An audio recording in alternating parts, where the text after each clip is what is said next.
By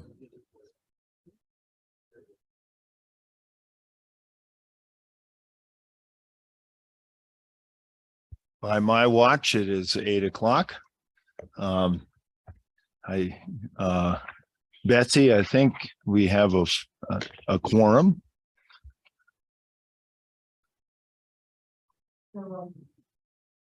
Yeah, Mr. Chairman, we have a quorum and I don't know if Flavia is online. Is Flavia online? Okay.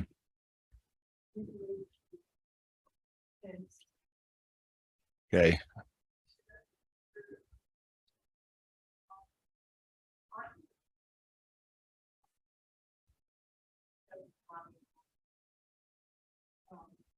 We have your agenda. Chairman, if you want to do that, Sure.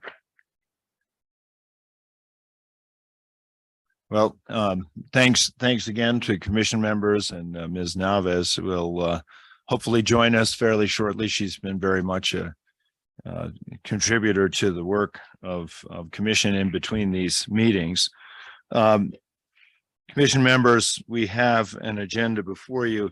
I'm going to recommend an addition between items 5 and 6 after Mr. Lupien and his wonderful students have a chance to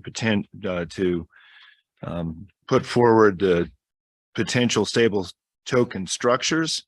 It's my view that we could benefit from a quick executive session. I've asked Brandy to kind of review for us the requirements of the statute and if there are any legal questions. So if that meets with your expectations, that will be an executive session, which means only members of the commission and relevant staff.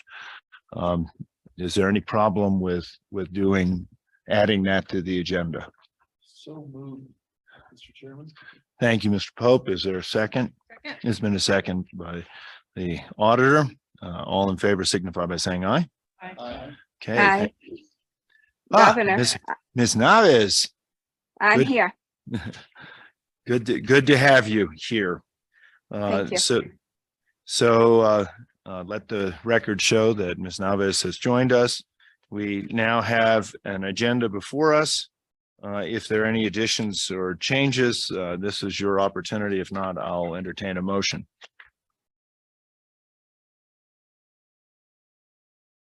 Is there a I'll raise a motion? motion. Okay, thank you. Is there a second? Second. Been seconded by the auditor, moved by Ms. Naves. All in favor signify by saying aye. We have an agenda. Okay, with that, there are minutes for the June 6th corrected version. If you've had a chance to review that, Betsy, go ahead. The correction is that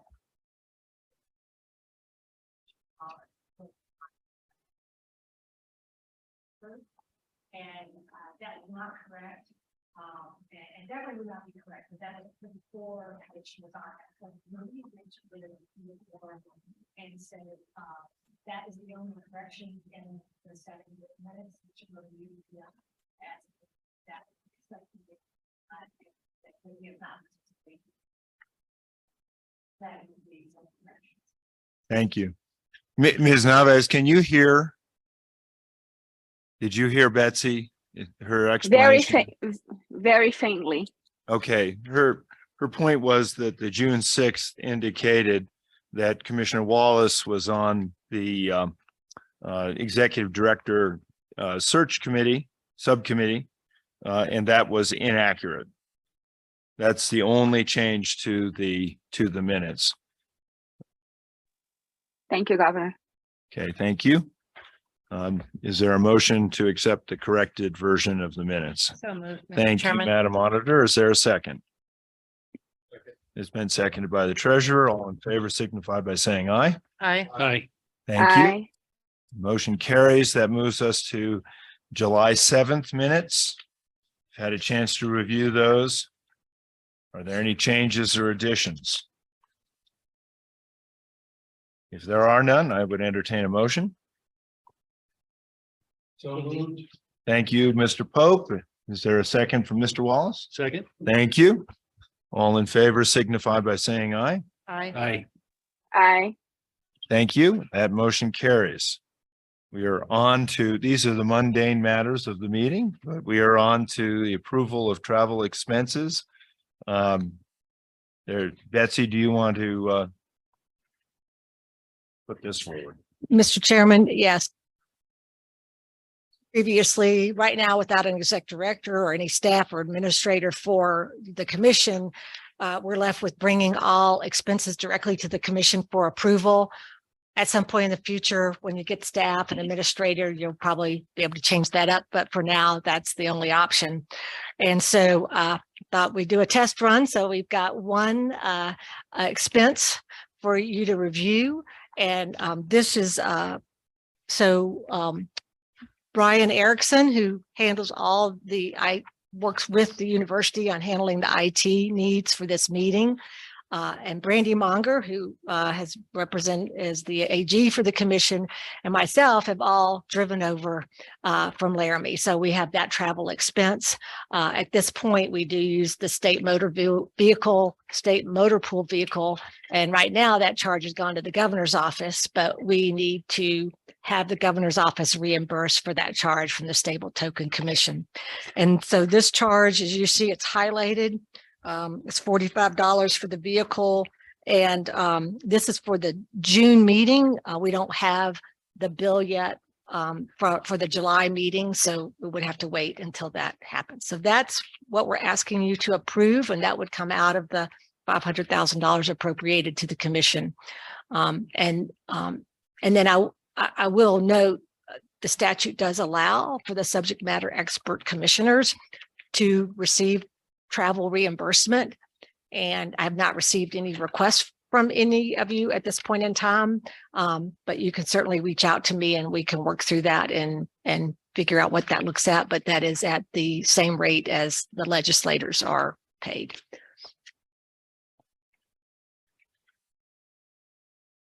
Hey,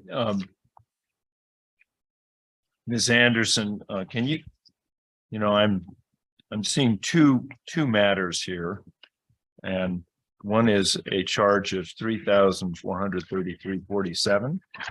Mr. Chairman, that's just the cover sheet. I'm sorry. I was just trying to show that it was charged to the office of the governor. Okay. That's just the cover sheet for all the motor pool expenses for the governor's office for that month. I think it's actually a 5-page document, but I only gave you the first two. So the only matter that's for you to look at is the highlighted matter on page 2, the $45 for the vehicle that we reserved to come to that meeting. Okay, I didn't want the auditor to think we were trying to figure out how to. Mr. Chairman, Madam Auditor. I would move to approve the $45 expense so enumerated. Thank you, Madam Auditor. Is there a second? It's been moved by the auditor, seconded by Commissioner Revelle. All in favor signify by saying aye. Aye. Aye. That motion carries. We're on to reports of the subcommittees. And I think the first one is good Commissioner Racinas. Thank you, Mr. Chairman. The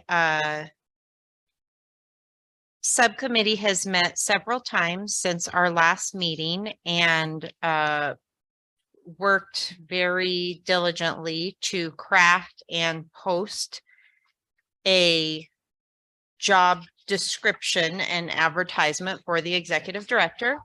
That went out on the 20th of July, and I appreciate your office also putting out a press release for that. It was actually picked up by multiple national outlets. So I'm fairly confident we had fairly good coverage nationwide for that posting. The job description stated that we would give preference to those applications received before last Friday, the 4th. So, Mr. Chairman, we have received, as of today, I believe, 13 applications, and barring barring this meeting going very long, there is a short meeting scheduled this afternoon to review those applications. So the next steps, Mr. Chairman, would be delineating an interview process, whether whether that is before the subcommittee or this board. That's what we will be discussing this afternoon. So moving quickly, we had certainly a lot of interest. Or maybe better interest than we get in our normal postings for our normal state jobs, I would say. Thank you, Commissioner. The next reports from the legal and regulatory compliance. Commissioner Naves, I think at the last meeting, we talked about you covering some of this. Tell me if I'm wrong. I'll be happy to, Governor. So the subcommittee met one more time in the past week. We have been discussing different legal, regulatory, and compliance elements about issuance of the token. We discussed the drafting of a business plan, which we'll be addressing later in this meeting. We have also discussed engagement of outside counsel, which will also be discussed later in this meeting. We've been talking about the scope of issuance of this token, whereby how this is going to be done in a compliant manner. We also have been discussing how the legislation and potential actions taken by federal regulators would shape issuance of this token. The output of the last meeting that the subcommittee had was, again, conversations around retaining counsel to do a more thorough analysis of the token, and how is it that the issuance would be done in a compliant manner with federal and state regulations, as well as mitigating liability for the state and any reputational damage. And as well as how the business plan will be drafted in a way that is compliant with the Act as implemented today, and should there be the need for any further amendments in the future, should use cases be addressed that are not entertained in the Act today.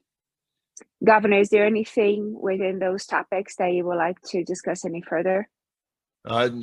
Commissioner, I think you did an exceptional job. I think the only thing that we also talked about is, as we look at the business plan, obviously the work of the Treasurer's subcommittee would be calibrated with that as we went forward. So I think you serve on both committees, so we felt there was good connection there. That's correct. The two committees obviously do independent work as part of the tasks that were assigned to them, but there is a lot of interconnected activities, including the drafting of the business plan, even though it's being led by the Legal, Compliance, and Regulatory Subcommittee, to ensure that we balance the workload between the two subcommittees. A lot of it is obviously informed by the work of the Token Perimeter Subcommittee as they shape some of the product flow and the financial, accounting and financial aspects of the reserves. Thank you, Commissioner. I suppose I should ask if there are any questions, but that would be true of the auditors as well. If there are no questions, I'll move on to Commissioner Myers' subcommittee. Well, Mr. Chairman, as you know, we've met quite a few times. We didn't meet last week because until we get something else assigned to our committee, we're pretty much done. But we have looked at some other things while we were, I guess, after we finished our first thing as far as establishing the token parameters. And we looked into, and I think so this has all been distributed to all of the commission members, and I believe it's public also. We looked into a list of potential vendors in the different areas, identified at least 20 different areas that that has to be accounted for. We made some assumptions that I guess these would probably be some measured decisions about how we should pay for some of the vendors, that a lot of them will not have to be done in-house. There's a lot of people out there that are professionals in different companies in KYC and AML, where you can do that on a per unit of work performed. So we're trying to figure out how we could bring this thing within budget. And so I think in those areas, I think that's going to be possible. As far as the onboarding and or on-ramping and off-ramping, I think that can be handled by licensures or contracts, to where you can actually control the conduct of what would be considered trusted individuals. I think we all had the direction that we were going to only deal with Wyoming companies, and we'd work under Wyoming law.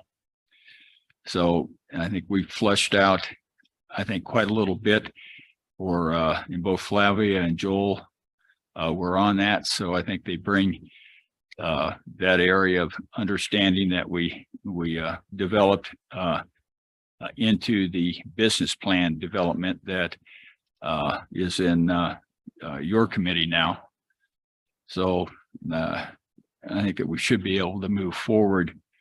And I think that there's also the use development that we looked at, as far as the best use that we could move forward on.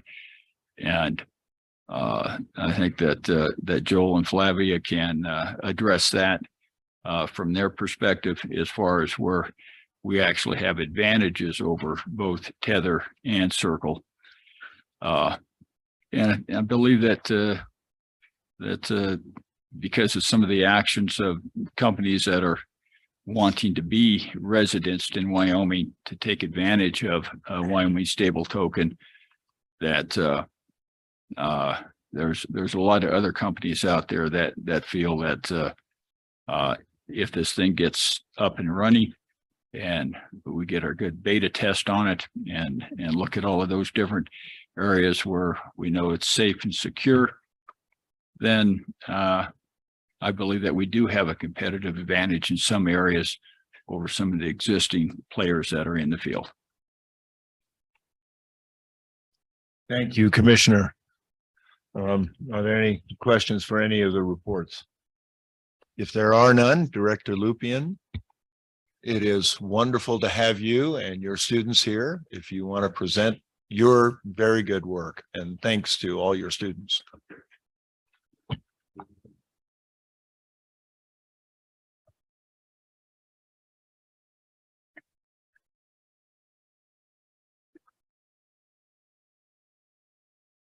Mr. Governor, Ms. Auditor, Treasurer, and Honorable Commissioner, my name is Steve Lupien. I am the Director of the University of Wyoming Center for Blockchain and Digital Innovation. I want to thank you for allowing us to speak at this morning's session. We are here, all of us are here to take a decisive step forward towards understanding, evaluating, and selecting use cases. So thank you. Use case for what could be one of the most transformative financial events to impact our state. Our primary focus during the presentation will be an impartial examination of the diverse use cases of stable tokens for your consideration and questions. The governor and his staff has asked the Center for Blockchain and Digital Innovation to research and report on the advantages, disadvantages, and other considerations of the 5 use cases that were discussed in the subcommittee meetings, as well as one additional use case that the governor asked us to explore. As many of you are aware, stable tokens have emerged as a fundamental building block within the digital asset ecosystem, promising price stability, enhanced liquidity, and accessibility for all. However, this nascent technology is not without its complexities and controversies. Our mandate here is not to advocate for or against any one use case, but to objectively evaluate the several potential applications and highlight their potential benefits, risks, and challenges. The research we'll be presenting today has been meticulously conducted, drawing from a wide variety of sources, including academia, industry, regulatory bodies, and more to ensure well-rounded perspective. Our presentation will cover various facets such as underlying mechanisms that ensure stability, the role of stable tokens in the various applications, the regulatory landscape, and their possible influence on traditional financial systems. We will also be delving into key concerns, including potential systemic risk, regulatory compliance, and consumer protection. We recognize that the topic at hand are not just theoretical exercises, but carry real-world implications for Wyoming's economy, consumers, businesses, policymakers, and a myriad of stakeholders. With that understanding, I invite you to approach today's discussion with an open mind, willing to engage in constructive dialogue and debate. Presenting this morning will be some remarkable young men that have all gone through UW's blockchain degree program and have either received their degrees or in the process of completing them. Presenting today will be Tegan Pennock and Matthew Skurlak. Standing by with all of our research notes and references in case anybody challenges anything we're presenting will be Joey Marchand. And not available today, but I hope is available on Zoom, is another one of our researchers, Isaac Riley. I do want to point out that both Mr. Skurlak and Mr. Marchand are veterans who have come to the University of Wyoming after serving our country. So I think they should be noted for that as well too. Thank you. I now yield the floor to our first presenter, Tegan Pennock, who will begin with an overview of the landscape of stable tokens in institutional settlement. Thank you, Mr. Lupien. We'd like to begin by thanking the governor and the Wyoming Stable Token Commission for inviting us here today to present our findings. As mentioned by Steve Lupien, my name is Tegan Pennock and I am from Pinedale, Wyoming. My colleagues and I are all graduates of the University of Wyoming's esteemed blockchain program. Last year, we founded Indico Blockchain Solutions, which currently works on behalf of the Center for Blockchain and Digital Innovation at the University of Wyoming under the leadership of Mr. Lupien. And my name is Matthew Skurlak from Sheridan, Wyoming, also joined by Joey Marchand from Cheyenne, and Isaac Riley is from Casper, Wyoming. And with it into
forward with an institutional settlement token is the potential for a significant participation rate from businesses within the state. A study from 2020 survey participants will accept stable tokens as a form of payment in the next 5 years.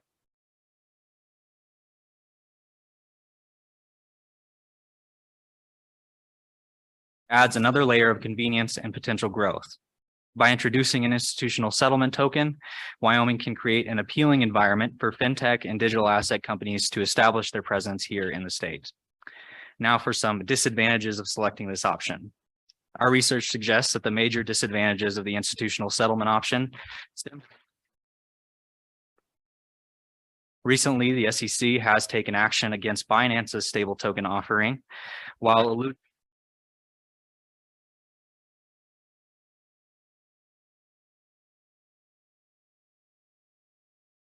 possibility that the federal government would take legal action against the state if such a system was deployed. The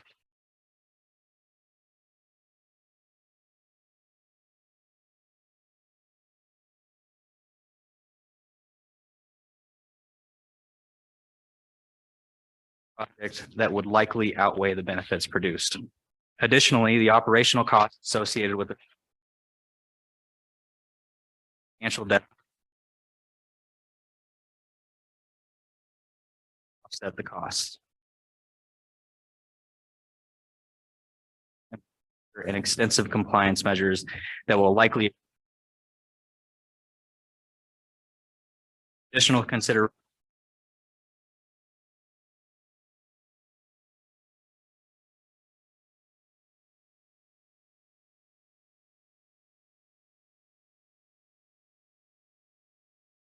invest in higher yield assets, thereby generating satisfactory returns.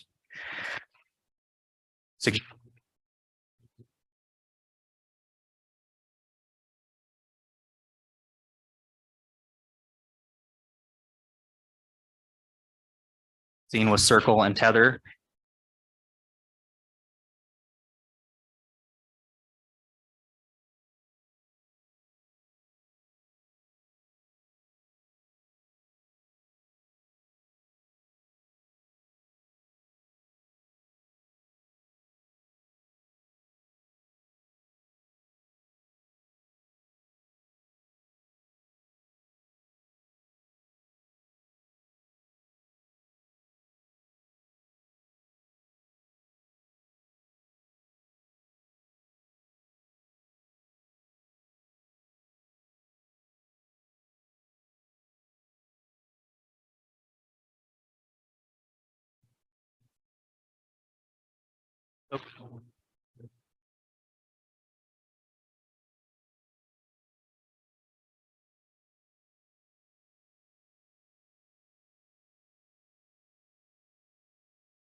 Ensuring a balance in data privacy safeguards would be imperative to gain the confidence and participation of businesses within the state.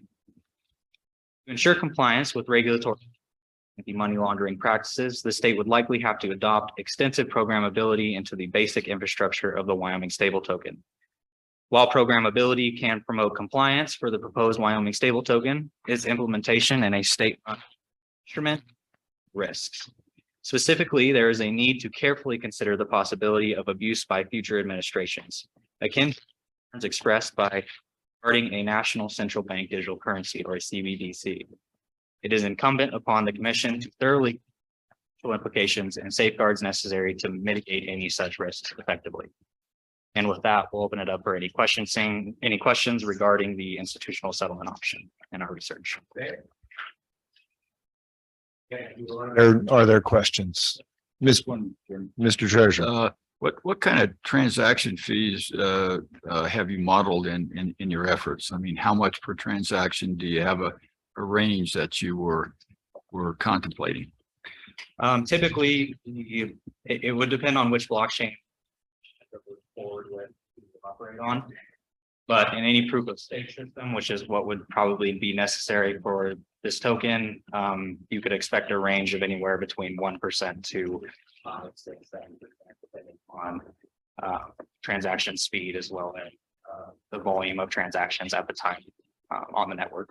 So that's a fee that would be charged on each transaction for each dollar. So you're losing 1 to 5 cents basically is what are these fees that you've actually seen other transaction fees that have been charged in this area? Yeah, correct, Mr. Treasurer. That would be consistent with many of the blockchains operating today. They obviously fluctuate on different protocols. Another for transaction fees would be the fiat on and off ramps. And whoever the state chooses to partner with, that will highly dictate what those transaction fees look like. So Ethereum's probably the ERC-20 is probably the cheapest, I would assume. I don't know if it's, there are a number of chains, Mr. Treasurer, that operate with less expensive transaction fees. There also are architectures in the way that the transactions are posted that could mitigate. We can, you can essentially batch some transactions together and stuff and mitigate some of those fees. So we would, in order to properly model that for you, Mr. Treasurer, we'd have to have a better understanding of the functionality of the token. We'd have to understand which chain has been selected. And we would have to work with that chain operator to understand what architecture they're going to be using to actually hash that information to the chain. So to be quite frank, Mr. Treasurer, it's difficult to make a projection today based on what we know today. From what I understand is that to get the volume or the that you need, you're probably going to have to operate on multiple chains. Possible, it is possible, Mr. Treasurer, to do that. And there's certainly a safety and security to be able to do that as well too. So again, that all comes down to the vendor selection and what layer one chain is selected to be able to, and quite frankly, even the token architecture. I mean, it could be as simple as an ERC-20 token, Ethereum, a simple Ethereum token, but as we presented in the research, adding some programmability through smart contracts might be necessary, which might require either a different type of token architecture, like a 755, a 721 or 1155 type token. So it's premature to answer that right now, Mr. Treasurer, until we understand the use case and some of the other parameters. Okay, thank you. Thanks, Mr. Pope, Commissioner Pope. Thank you, Chairman. All right, just a couple of kind of detailed questions on the document that you created. Under disadvantages for institutional settlement, the couple of sentences I just need clarification on.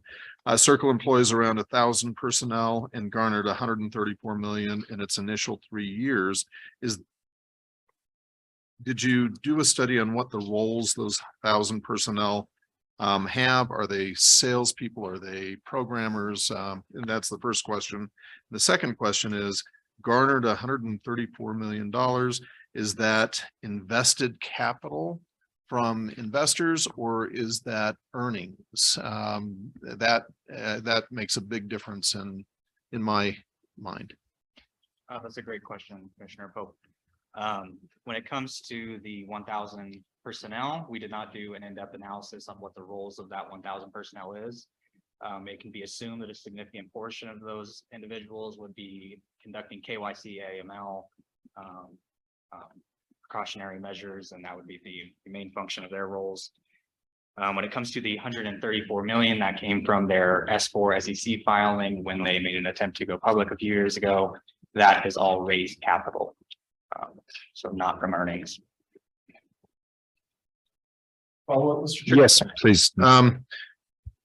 The follow-up is there a public record that of what those 1,000 personnel do? And would that be something that we could ask for follow-up on? You want to start first? Certainly that could be something that we could follow up on. I'm not 100% positive that the SEC filings do have that specific information in it, but we can dig a little deeper and see if we can't find what those personnel are doing. Thanks. Further questions? I have a question, Governor. Okay, Commissioner Naves, and then I'll have Commissioner Wallace. Thank you so much. So we all saw PayPal's announcement earlier this week of their partnership with Paxos Trust to launch their own stablecoin. Their stablecoin, it would fall within what we're calling in this hearing as an institutional settlement token. Although it's not defined that way by PayPal or Paxos, but it will fall within the definition as is being discussed today. So how, based on the advantages and disadvantages that you have researched, how you see PayPal's launch either benefiting the industry or potentially, furthering the disadvantages will be just good to understand. Obviously, PayPal is a large player in the financial services industry, and they would have entered this market with substantial research into the advantages and advantages. So I would just like to understand from the research that you have done, how you would see PayPal's launch play on it. Thank you. Thank you, Commissioner Naves. I believe one of the biggest impacts with that will be how the SEC and other federal regulators react. The Binance offering was also through Paxos, and they did receive legal action taken against them and a cease and assist for their stable token offering. So I think with some time, we can see what will happen with PayPal and if any federal regulators will choose to take action against them.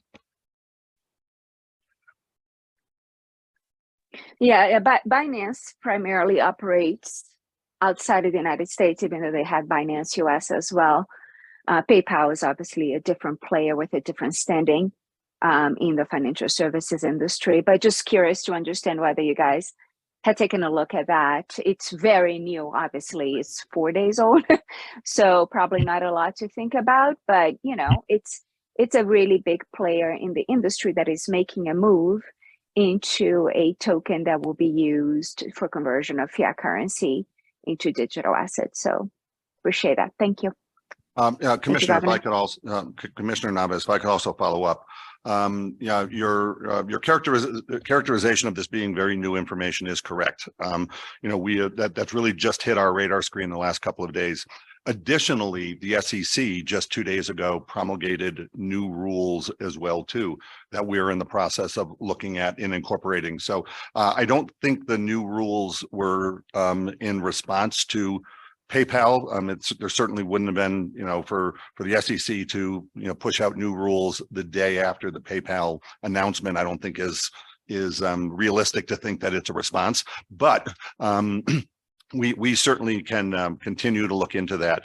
And if the commission wishes, we can, provide updates on some of this information at a future meeting. And that would be great, Steve. Thank you so much. Yeah. Thank you, Commissioner. Commissioner Wallace. I think Commissioner Naves kind of addressed some of my question, but I guess, I'm trying to get my head around. So fees of 1% to 5%, and then you got the on and off ramp fees. Who's using this product? I mean, that's pretty expensive when it comes to existing payment rails that we already have. So what advantage does the Wyoming stable token would it have over the existing programs, and why would I pay, up to 7% or something to use this system to pay a bill with? Well, Commissioner Wallace, that's a great question. It's hard to specifically define what type of player would be interested in using it for settlement purposes, unless you were a business who is dealing in cryptocurrency and dealing in digital assets on a where that was a large portion of what your business was involved in the operations of your business. When it comes specifically to who else uses it currently in the current models, it's a lot of DeFi trading, a lot of people engaged in lending practices on chain, things that are high risk, high yield, to where the 7% does not play as big of an effect, to where you on ramp, you pay your 7% and then you gain yield by investing in some risky digital assets that could yield you 30%. And then the off ramp as well, you still end up coming in the clear. If I can add to that too, Mr. Commissioner, historically, as Mr. Pennock mentioned, liquidity for DeFi markets has been a primary driver for stable tokens. It is now being used additionally for making very quick payments. That wasn't possible historically using traditional payment systems. As well mentioned earlier in the presentation, things like FedNow may have an impact on that we would certainly have to address from a competitive standpoint. Additionally, smart contracts, stable tokens allow for programmability of the money through smart contracts, which is certainly more challenging from a traditional banking system. Plus, there's the absence of intermediaries. For some people, that is important as well too. So I do think some of the early advantages of stable tokens are being mitigated by new offerings. However, with some of the programmability of these new stable tokens, new advantages are coming forward. Make one last point as well, Commissioner. Some big key advantages of stable tokens in general would be settlement finality. And we particularly seen that in international settlements and some security settlements. So those are other areas which may garner some attraction, albeit though international settlement may be outside of the scope of what the state's looking to approach here. So that's something to be noted as well. Further questions? Okay, let's. I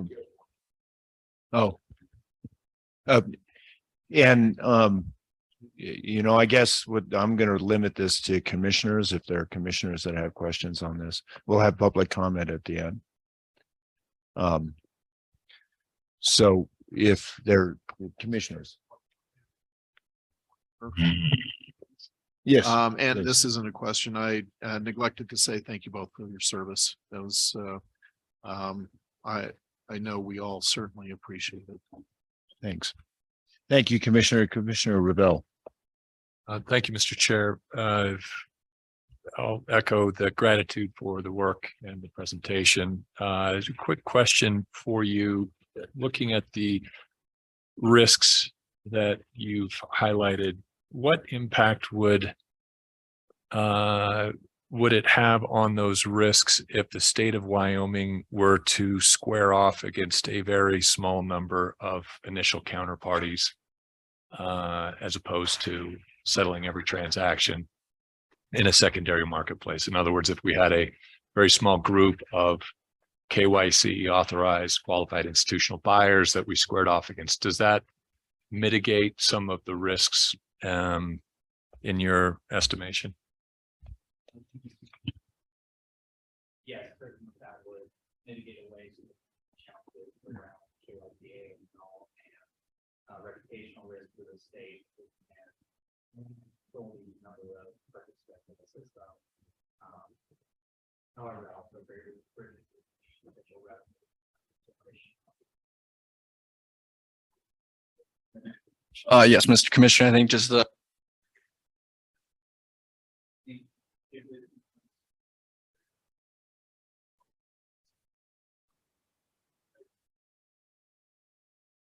nature of operating on chain smart contract audits. So those costs.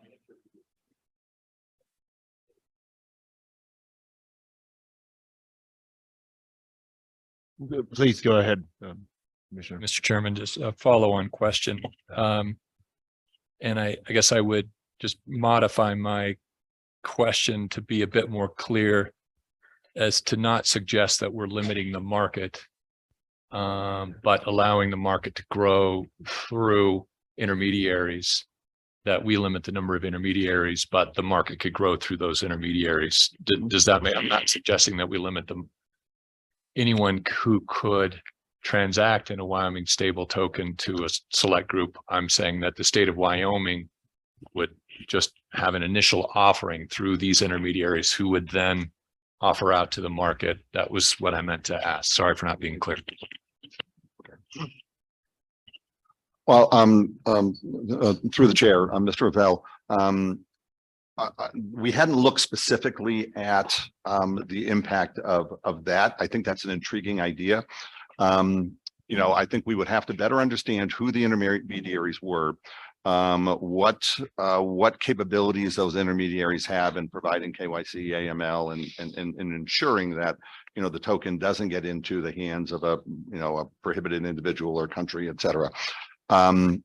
But to the first part of your question, limiting it in that way, which I do think is intriguing, not all that sure it would change the regulatory challenges. However, I still think, you know, regardless of how we structure that, I still would be interested in hearing what the SEC and others would feel about issuing that token.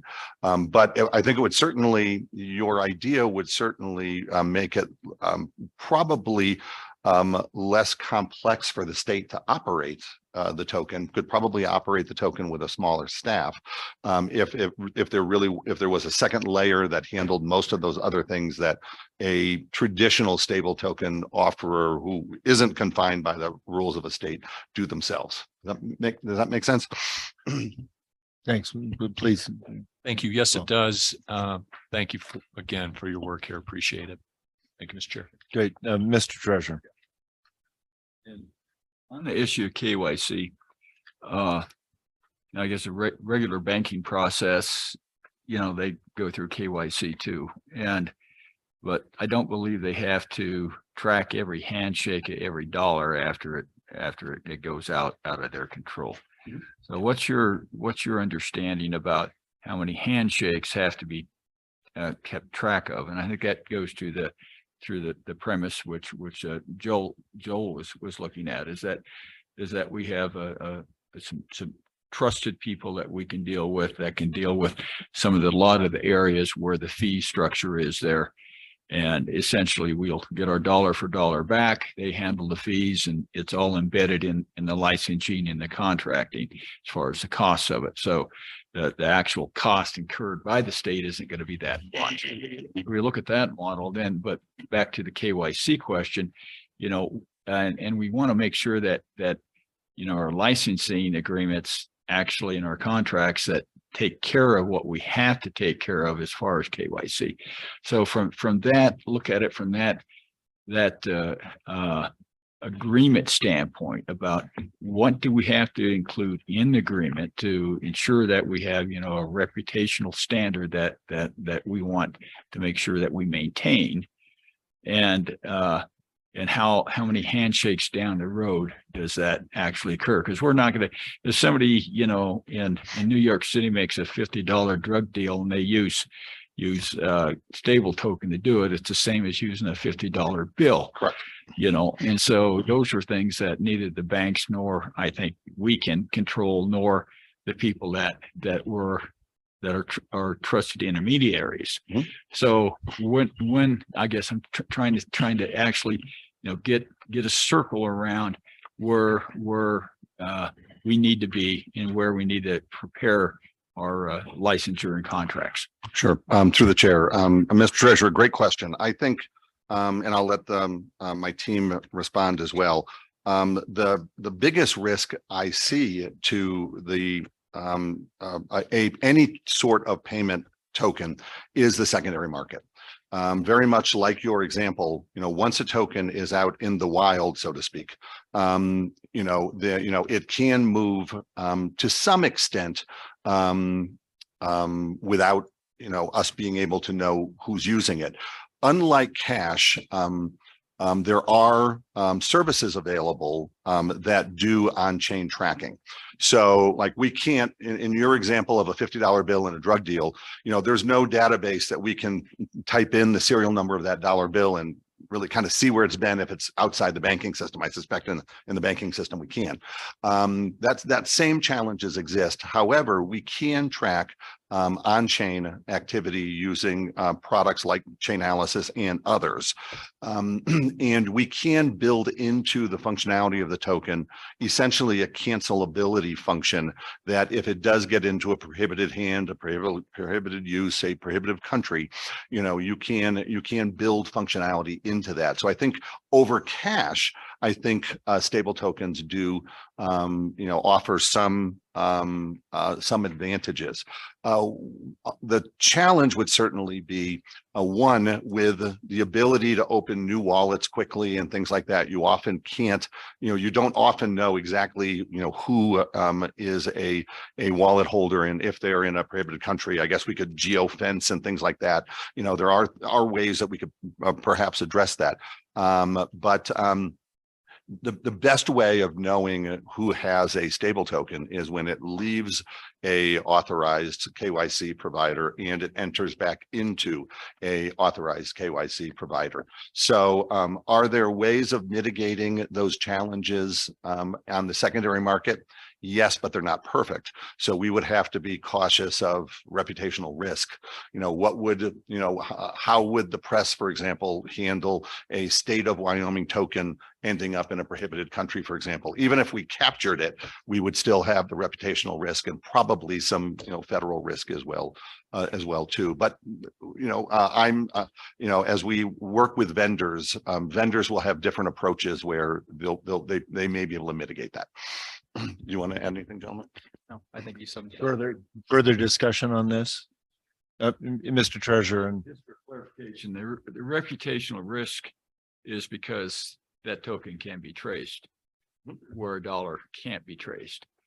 And I mean, they Yes. did a lot of that with some of these high profile criminal cases where they actually trace dollars, and there's been some fines, I think, from to some of the banks because of their banking policies that they had. So yeah, I think it's a discussion that's probably going to be larger than what we have time for today. But I think that it goes back to, designing our contracts, designing our licensing instruments. So that's where I think we need to focus on. So the reputational risk, I think if it ended up there, it's same reputational risk, I think, that the United States government has on, a box of 100 million. I mean, what was the reputational risk when I guess Iraq and Iran and all of this, box loads of money during the Gulf Wars. The difference was, Mr. Treasurer, we gave them that money in any event. But I do think, stable tokens, I think, are viewed a little bit differently by the public right now than cash. I do think there is a bit of suspicion to them that's not quite understood yet. I think that'll go away with time. And I think your comment is spot on. I think one of the most important things once a use case is selected by this commission is how to build in the safety mechanisms necessary for that use case around KYC AML. And I thank you, Director. I think the point of this discussion was not to was to outline what the options were. It wasn't to discuss the detail of each of the options. So if there are no further conversation points, Commissioner Naves, anything from you? If I'll assume you raise your hand if you have something. I did, Governor. No, this my question earlier on PayPal's launch and how is it that a company like that will be entering the stablecoin market at this time was what I had, but I would appreciate, as Mr. Lupien said, as they continue to do research on this, would be great to inform the commission on their findings since this launch is so new. Fantastic. That was it. Thank you. Thank you. Well, with that, let's move on to the next.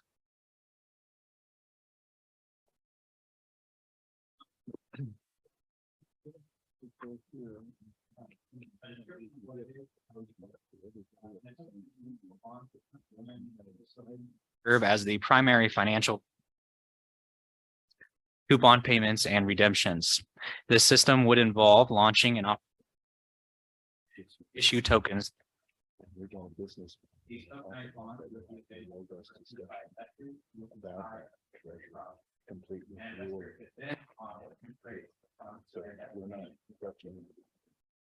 System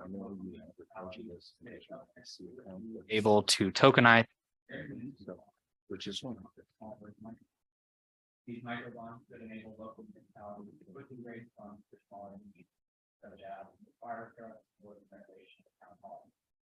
Our findings suggest a system of this nature would enable greater access to capital and increase financial flexibility to municipalities involved with bringing about a greater level of inherent competition. Now, it's advantage in selecting this option. Our findings would suggest that the first major advantage of a tokenized initial bond system is the potential for greater access to capital and financial flexibility. By streamlining the issuance process and enabling a direct customer marketplace, municipalities will benefit from significant time and cost savings. These savings are what would then allow municipalities to offer micro bonds for smaller community projects that are cost prohibitive with the current issuance process. Additionally, blockchain-based bond issuance enables fractionalization. Larger bonds will prevent increase in municipalities' investment. A tokenized municipal bond option creates opportunities for fintech and Web3 companies that are considering relocating to Wyoming to invest in local communities and improve infrastructure and energy. As previously alluded to, a tokenized municipal bond system would provide a strong use case for the system while providing greater financial opportunities to local Wyoming. Additionally, several tokenized bond or tokenized municipal bond pilot programs across the country have occurred in recent years, which would provide a template for such a system. The disadvantages of selecting this option. In our research, we found several challenges with this for this system would likely require the state to develop a separate bond issuing system, simultaneously developing the Wyoming stable token architecture. To do so, the state legislature would likely have to consider a permitting the creation of identify these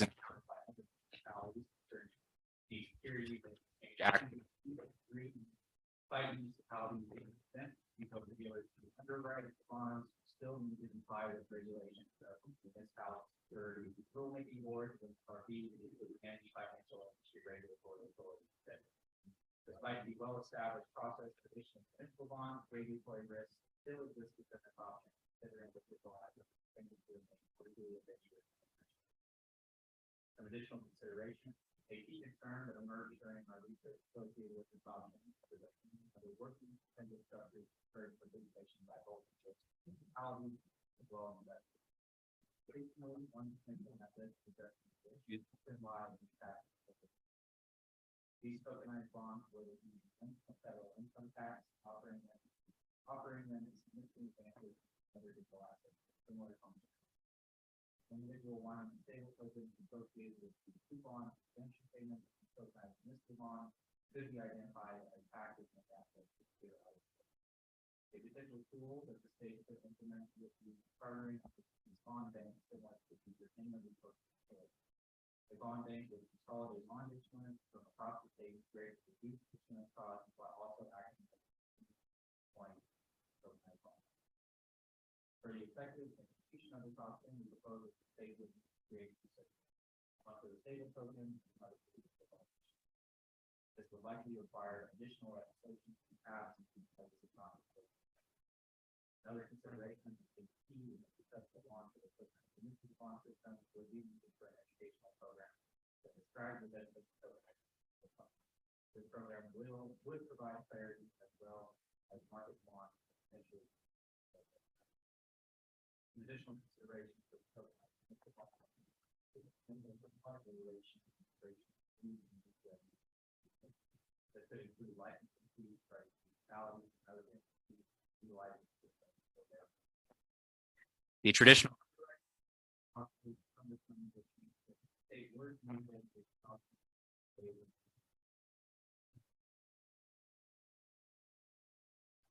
up for any questioning. Thank you. Are there questions? Commissioner Revelle and then Commissioner Pope. Mr. Chair, in your research, were you able to identify the total addressable market? So sort of what is the revenue opportunity of this municipal market in Wyoming? Thank you, Commissioner. We did not find specific, or we did not create specific models to address that. Even necessarily a ballpark, that would be less.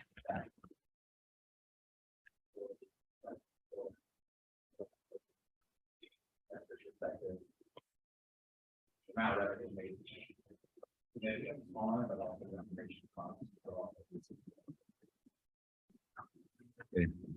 I may, You Mr. just Chair. quit, Yeah, thank you, Mr. Chair. And is there a limitation on the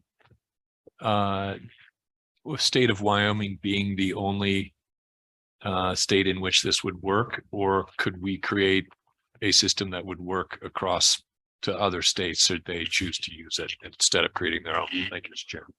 Mr. Chairman, Commissioner Ravel, other states have explored this. Recently in California, the city of Berkeley attempted to issue a tokenized municipal bond. I would believe it was to fund a firehouse, correct? So Wyoming would not be unique in doing this. There are other states that are exploring that. I'm not sure anyone has successfully, at scale, been able to accomplish it yet. Thanks. Commissioner Pope. Thank you, Mr. Chairman.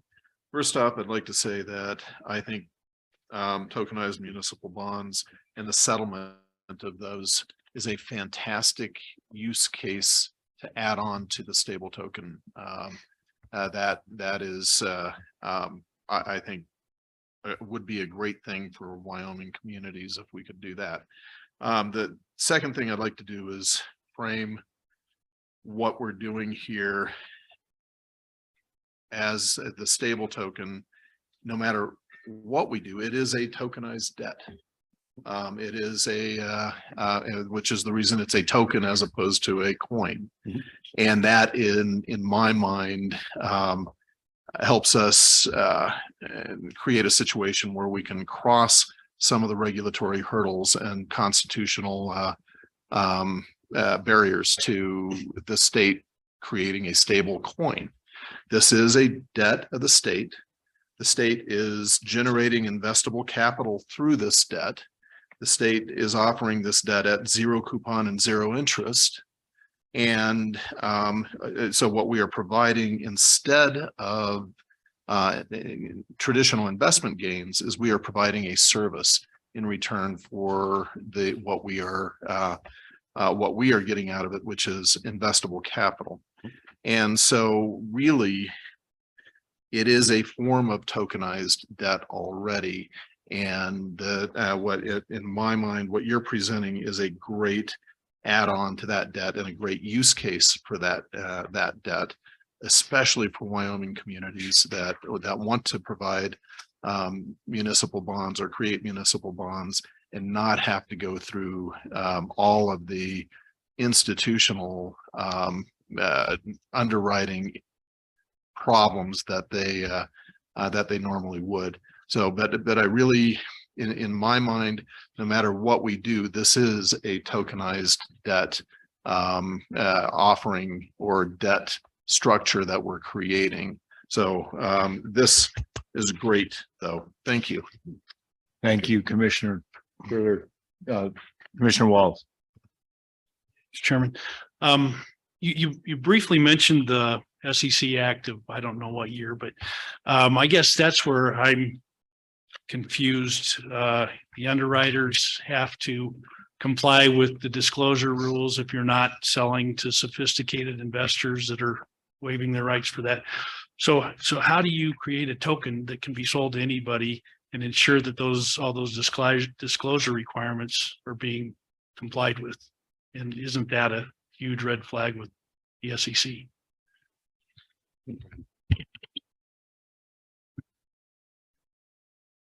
Thank you, Commissioner.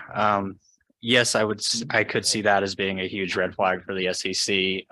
You would have to do a similar function to what we institutional settlement, where you have that programmability within the token, so that and then on the KYC AML front end side, you would have to have a series of questions that would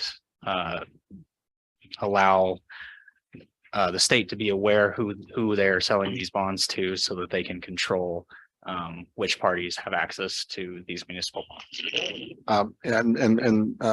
Mr. Commissioner, through the chair, I think the secondary market in this particular use case would be considerably more limited, if any secondary market, compared to a payment style of token. So the issuer could, control who it goes to, and then, by the way the token is built, we could limit the secondary market if that was necessary. I think you get a little bit more control over that secondary market in an offering like this.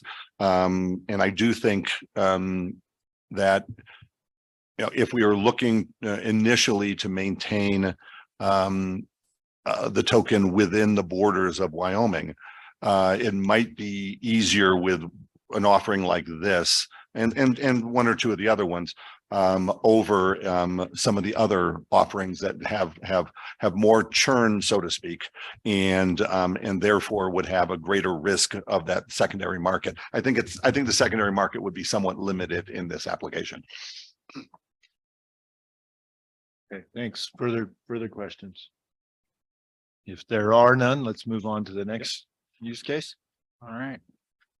Now, Tegan Pinnock, I will move into tokenized deposits, a description of what it is and how it would work. A tokenized deposit system operated by the state of Wyoming would utilize the Wyoming stable token to increase levels of available liquidity, reduce times associated with transactions, and improve lending capacity for community banks operating within the state. This system would likely operate similarly to the regulatory liability network, the RLN, utilized by large financial institutions. Customer deposits would be tokenized and represented on the blockchain, enabling near instant transfer of deposits amongst participating banks to greatly increase liquidity. This allows community banks in the state to better compete with ever-growing national banks by giving them more flexibility, access to capital, and the potential for expanded product offerings. Some advantages in selecting this option. Through our research, we found that tokenized deposits solutions for Wyoming community banks could improve liquidity management, offer real-time transactions, reduce processing time, and lower operational costs. The interconnected banking ecosystem this would create would allow for seamless token exchange between institutions, enhancing liquidity management. The transparency and security inherent in blockchain technology, which underpins tokenization, would enhance trust and accountability in interbank transactions. Tokenized deposits would democratize access to financial services, empowering community banks. Additionally, participating banks can offer closed-loop payment systems, removing intermediaries like Visa or MasterCard, and providing flexibility in product offerings and customer retention.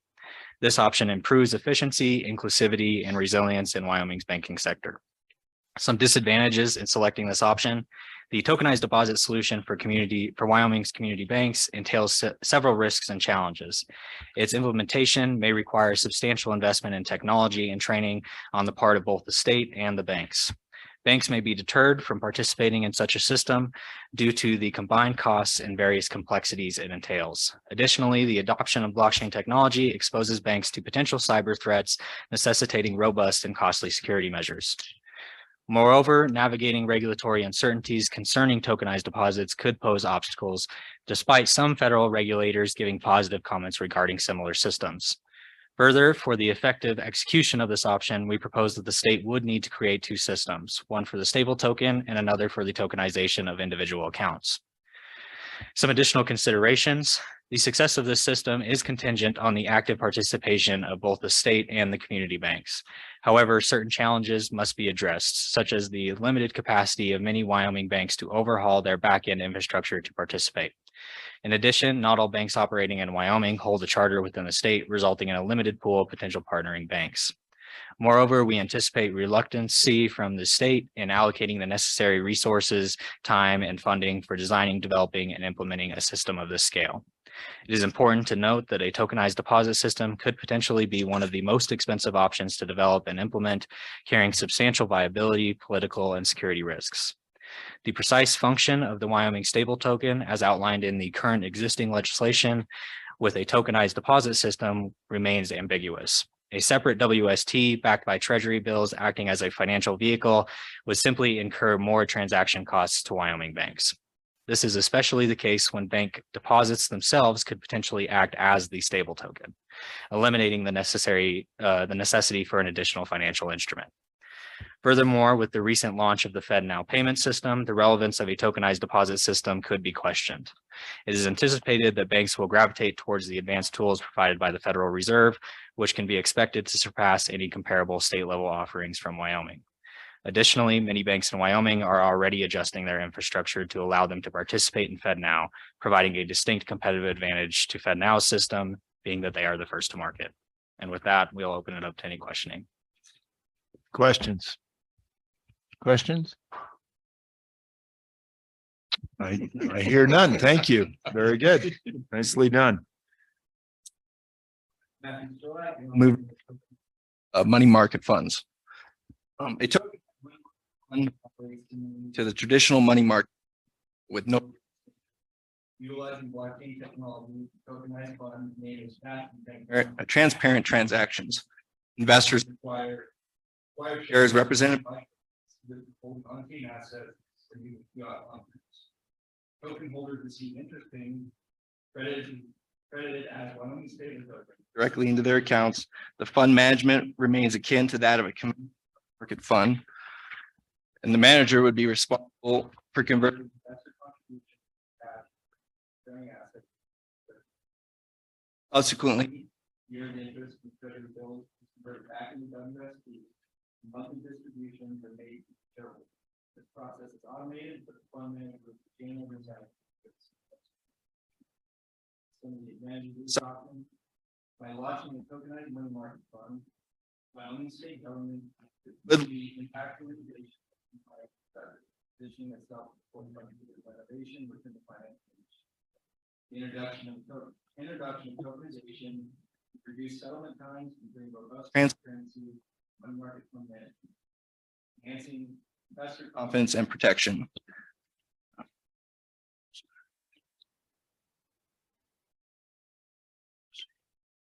One sec. This new financial instrument would provide an attractive store of value for those already participating in blockchain-based investing, potentially garnering a broader range of investors to the state. Wyoming's proactive approach to embracing this cutting-edge technology would also enhance its appeal to companies in finance and technology sectors, solidifying its reputation as a progressive, forward-thinking jurisdiction that encourages and fosters technological and financial innovation. Some of the disadvantages of this option: a pivotal challenge identified through our research is that this option hinges on obtaining approval from the SEC. Furthermore, amendments to the stable token bill will be essential to permit more than just the acquisition of treasury bonds to align with contemporary money market fund practices. Considering that money market funds serve as low yield instruments primarily for value storage, transaction fees could potentially erode the profitability of this venture. The target audience for this product is expected to be niche, comprising primarily of individuals already involved in cryptocurrency trading. These users are likely to utilize the money market fund as a temporary value repository before transitioning back into another currency. Additionally, irreversible transactions and extensive transparency may not fit well into the established money market fund management approach. Some additional considerations for this option: before moving forward with the tokenized money market fund project, the state of Wyoming should address several critical factors. The use of blockchain technology in traditional money market fund setting is relatively new and untested, necessitating a comprehensive evaluation of potential technical issues and vulnerabilities that could pose risk to investor funds. Robust security measures and thorough testing are essential to mitigate these concerns. Careful consideration should be given to strike a balance between transparency and information sensitivity. Transparency is only an advantage to the investor if the information is protected. The requirement to secure SEC approval is a crucial challenge, as the tokenized money market fund would be considered a security under the Investment Company Act of 1940. Obtaining regulatory clearance is essential for the fund's success. The state of Wyoming must navigate this complex regulatory landscape and engage with the SEC to ensure compliance and avoid potential regulatory roadblocks. Finally, the impact of transaction fees on the fund's profitability is a significant concern. As a low yield instrument, transaction fees from the various on and off ramps throughout the process could offset potential returns for investors, making it crucial to devise a fee structure that maintains the fund's competitiveness as well as its profitability. And with that, I'll turn it over to questions. Thank you. Are there questions? Any questions? Mr. Pope, Commissioner Book. Thank you, Mr. Chairman. Okay, and you may have answered this and I might have just gotten lost there for a second, but under your scenario here, would the money market accounts, so to speak, be maintained by the state, or would they be maintained by community banks or institutional exchanges? Yes, Mr. Commissioner, we did intentionally leave that sort of vague up to the commission to decide, obviously. But certainly there is an opportunity to include other entities, particularly community banks.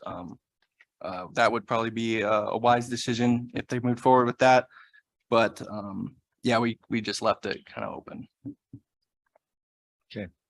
Further questions? Further questions? Well, thank you for your research on that. And let's move on. Okay, Matthew Skrlak, moving into retail payments. A retail payment token operated by the state of Wyoming would act similarly to the institutional payment token discussed earlier with a few key differences. The retail payment option would open the same settlement rails to additional parties beyond private institutions. This would enable individual citizens, retailers, wholesalers, and all interested parties to acquire and utilize Wyoming stable tokens for exchanging value within the system. Transactions can be conducted seamlessly between parties willing to participate in the ecosystem. This token could be used for everyday purchases and act as an effective medium of exchange, assuming it is adopted on a large scale and large investment in infrastructure is completed by all parties involved, including private and government entities. The state government would generate revenue from the same form as the institutional settlement option by charging small transaction fees when value is moved from one party to another and through interest earned on investments purchased to back the stable token. Some of the advantages of this option. Based on our research findings, a retail Wyoming stable token would have a strong correlation with DeFi and global cryptocurrency markets, presenting a substantial customer base should the system be expanded beyond Wyoming's borders. This reputable model would enable swifter and more cost-effective transactions in Wyoming if sufficiently adopted amongst the population and vendors throughout the state. It could enhance convenience for traditional users while attracting technology-oriented businesses and individuals. By adopting the retail approach, Wyoming would solidify its leadership in public sector blockchain integration, setting up benchmark for other states and nations. Some of the disadvantages of this option. This option presents significant challenges, including federal regulatory hurdles related to money laundering, sanctions, and potential legal disputes around state-issued currencies. The SEC's indication that stable tokens could potentially be regarded as unregistered securities presents a considerable risk to any substantial stable token offering, particularly one with a retail focus.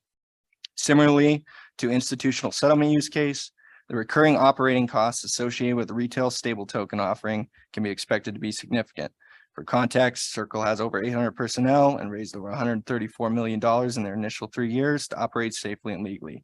A similar commitment from Wyoming may not be feasible. The introduction of a retail stable token could potentially entangle the state in arduous and costly legal disputes with federal regulators.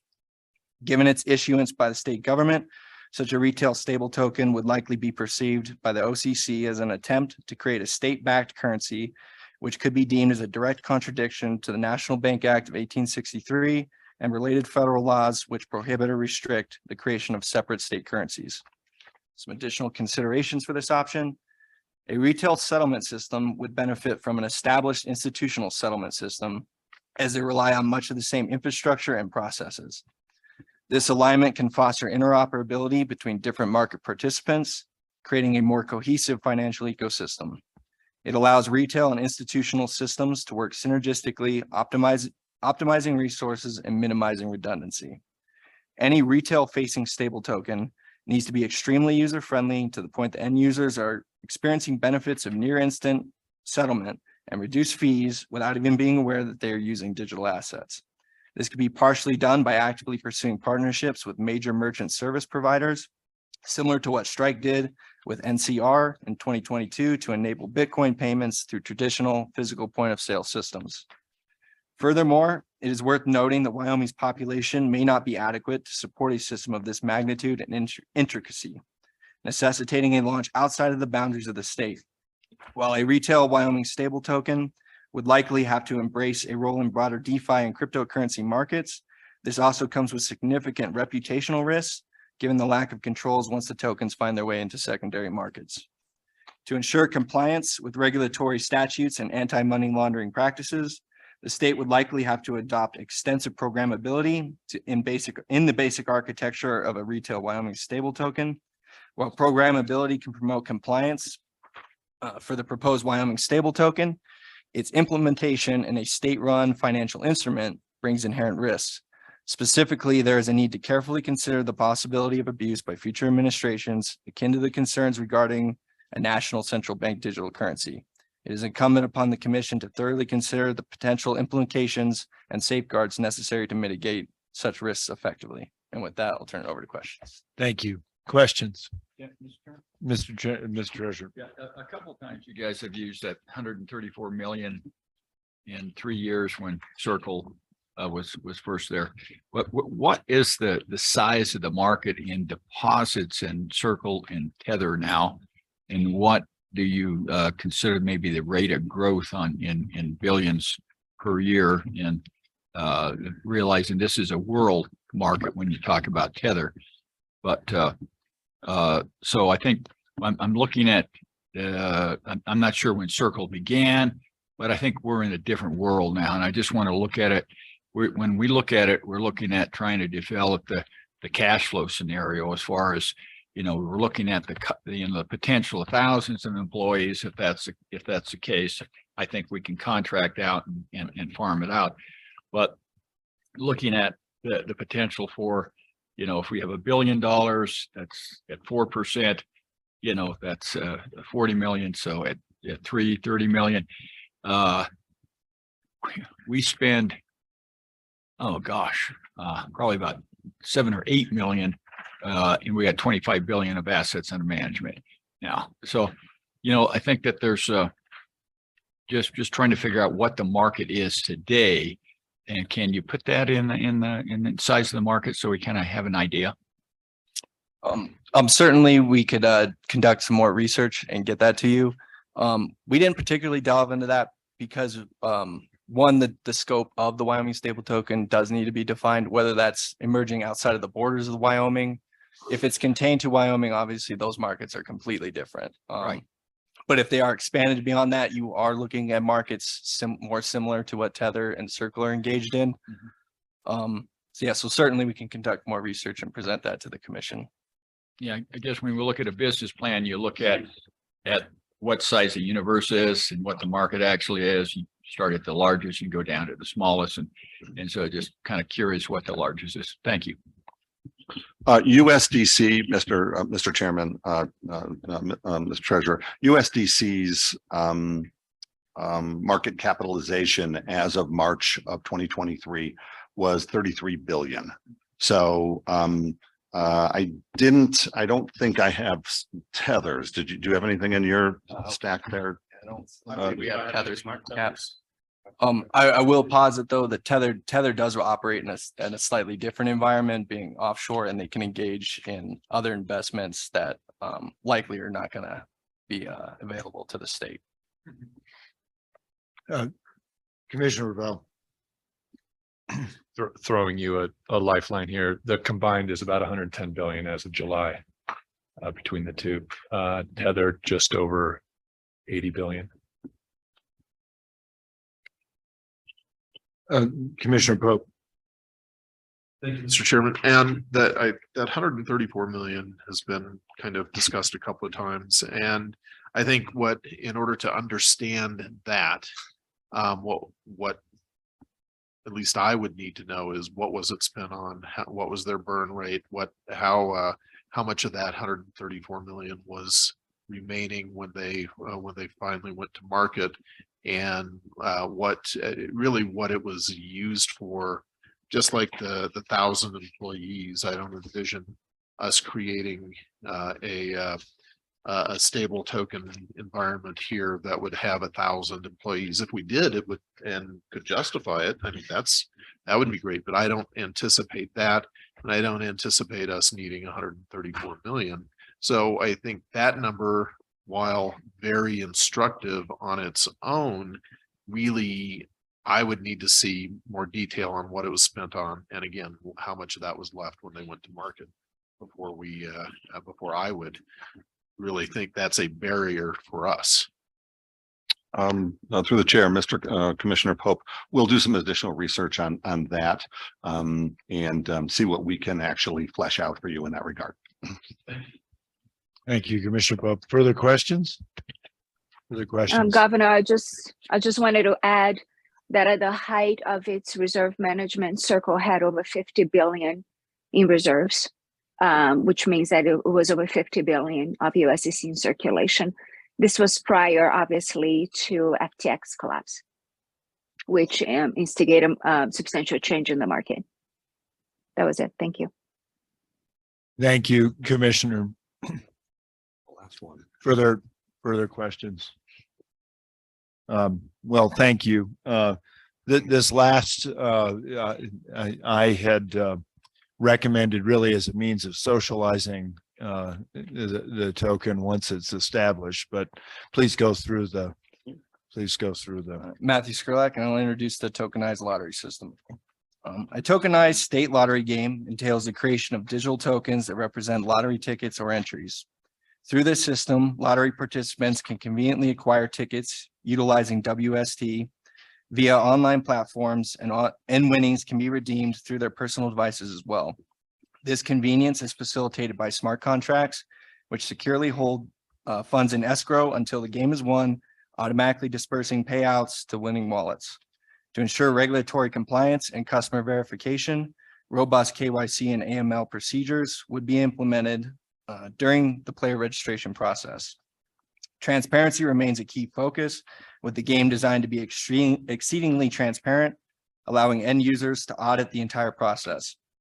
Users can observe funds moving from the state-controlled smart contract to the wallet that holds the winning number, ensuring full visibility of the process. To protect user privacy, only public wallet addresses would be visible, safeguarding sensitive data while upholding high levels of transparency and data integrity. Winnings can be denominated in the Wyoming stable tokens or presented as unique digital prizes, offering flexibility and choice to the winners. This innovation paves the way for a new level of transparency and efficiency in the state lottery system, enhancing user experience and trust in the process. Some advantages of this option.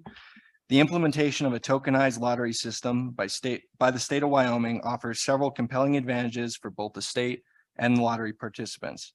By harnessing the transparency and immutability of blockchain technology, this system instills higher levels of trust and has the potential to curtail fraudulent activities within the lottery. Through the adoption of blockchain-based lottery game, Wyoming residents gain the convenience of purchasing tickets online while attracting non-resident patrons to purchase tickets while physically located within the state of Wyoming. By enabling them to claim their winnings without necessitating a return trip. This expansion to customer base opens up new revenue streams and augments accessibility, fostering revenue growth. Furthermore, a blockchain-based lottery game would serve as an effective tool to familiarize participants with forthcoming on-chain products, positioning them for a seamless transition should the commission decide to expand the Wyoming stable token ecosystem in the future. This forward-thinking approach enhances the overall user experience, strengthens the lottery's position in the market, and reinforces Wyoming's reputation as an innovator in utilizing cutting-edge technologies. Some disadvantages of this option. While a tokenized lottery system presents the potential to greatly enhance the state's lottery operations, it is crucial to acknowledge and address the essential challenges and risks that come with its implementation. To execute this strategy successfully, a substantial financial commitment beyond the current budget allocated is imperative. This includes allocating resources for the incorporation of robust KYC and AML procedures, as well as the development of essential infrastructure. A key aspect of the infrastructure involves setting up a dedicated server to host a reliable and secure random number generator, ensuring the integrity and fairness of the lottery game. Additionally, comprehensive security protocols must be established to safeguard participant interactions and protect sensitive data. It is important to recognize that many of these necessary expenses will be recurring throughout the life cycle of the tokenized lottery, contributing to sustained operational costs associated with the state lottery. Some additional considerations for this option. For the commission to proceed with the implementation of a tokenized lottery system, several factors warrant careful consideration. The potential for cyber attacks on smart contracts regarding the winnings is a significant concern. This necessitates a comprehensive review of the contracts by the state and the engagement of multiple security auditors to scrutinize both the smart contracts and the overarching infrastructure. Incorporating digital rewards could pave a way for other tokenized state offerings, including such things as state park passes, hunting and fishing licenses, or even the redemption of WST for discounted state services. Such an initiative might attract residents from across Wyoming to engage in the new lottery system and encourage them to retain their WST to purchase alternative pricing rather than converting it into fiat. Measures must be implemented to guarantee that lottery tickets are purchased exclusively within the state of Wyoming. One potential solution could involve the use of geolocation restrictions, requiring individuals be physically present within the state boundaries to purchase a lottery ticket similar to that of online sportsbook operations. This would ensure adherence to existing state statutes governing lottery operations. This system should be designed with a user-centric approach, ensuring that participants' wallets are automatically created upon registration and the process of transferring fiat currency into Wyoming stable token is seamlessly integrated into the user experience. Any budget expansion should also account for creating educational resources to assist participants in understanding the nuances between a conventional lottery system and this blockchain-based alternative. Blockchain-based alternatives and different risks associated with the new system need to be presented as well. This will ensure that users are well informed and comfortable with this innovative platform. Furthermore, compliance with state law requires or would likely necessitate legislative amendments to accommodate Wyoming stable token transactions within the existing lottery framework. Proactively addressing these financial, technological, and regulatory challenges is critical for the successful integration of a tokenized lottery system. And with that, I'll turn it over to questions. Any questions? Mr. Treasurer. Kind of a general one there. You did mention that essentially cryptocurrencies are subject to hacks in different ways. And so I want to kind of whether you've had an opportunity to compare and contrast I guess the security offered in a credit card versus a wallet that's on your phone that needs biometrics to open your phone. And then in other areas where, I think the chip card, has helped out a lot in the credit card security, where your old swipe cards were fairly, well, they were easy to take care of, I guess.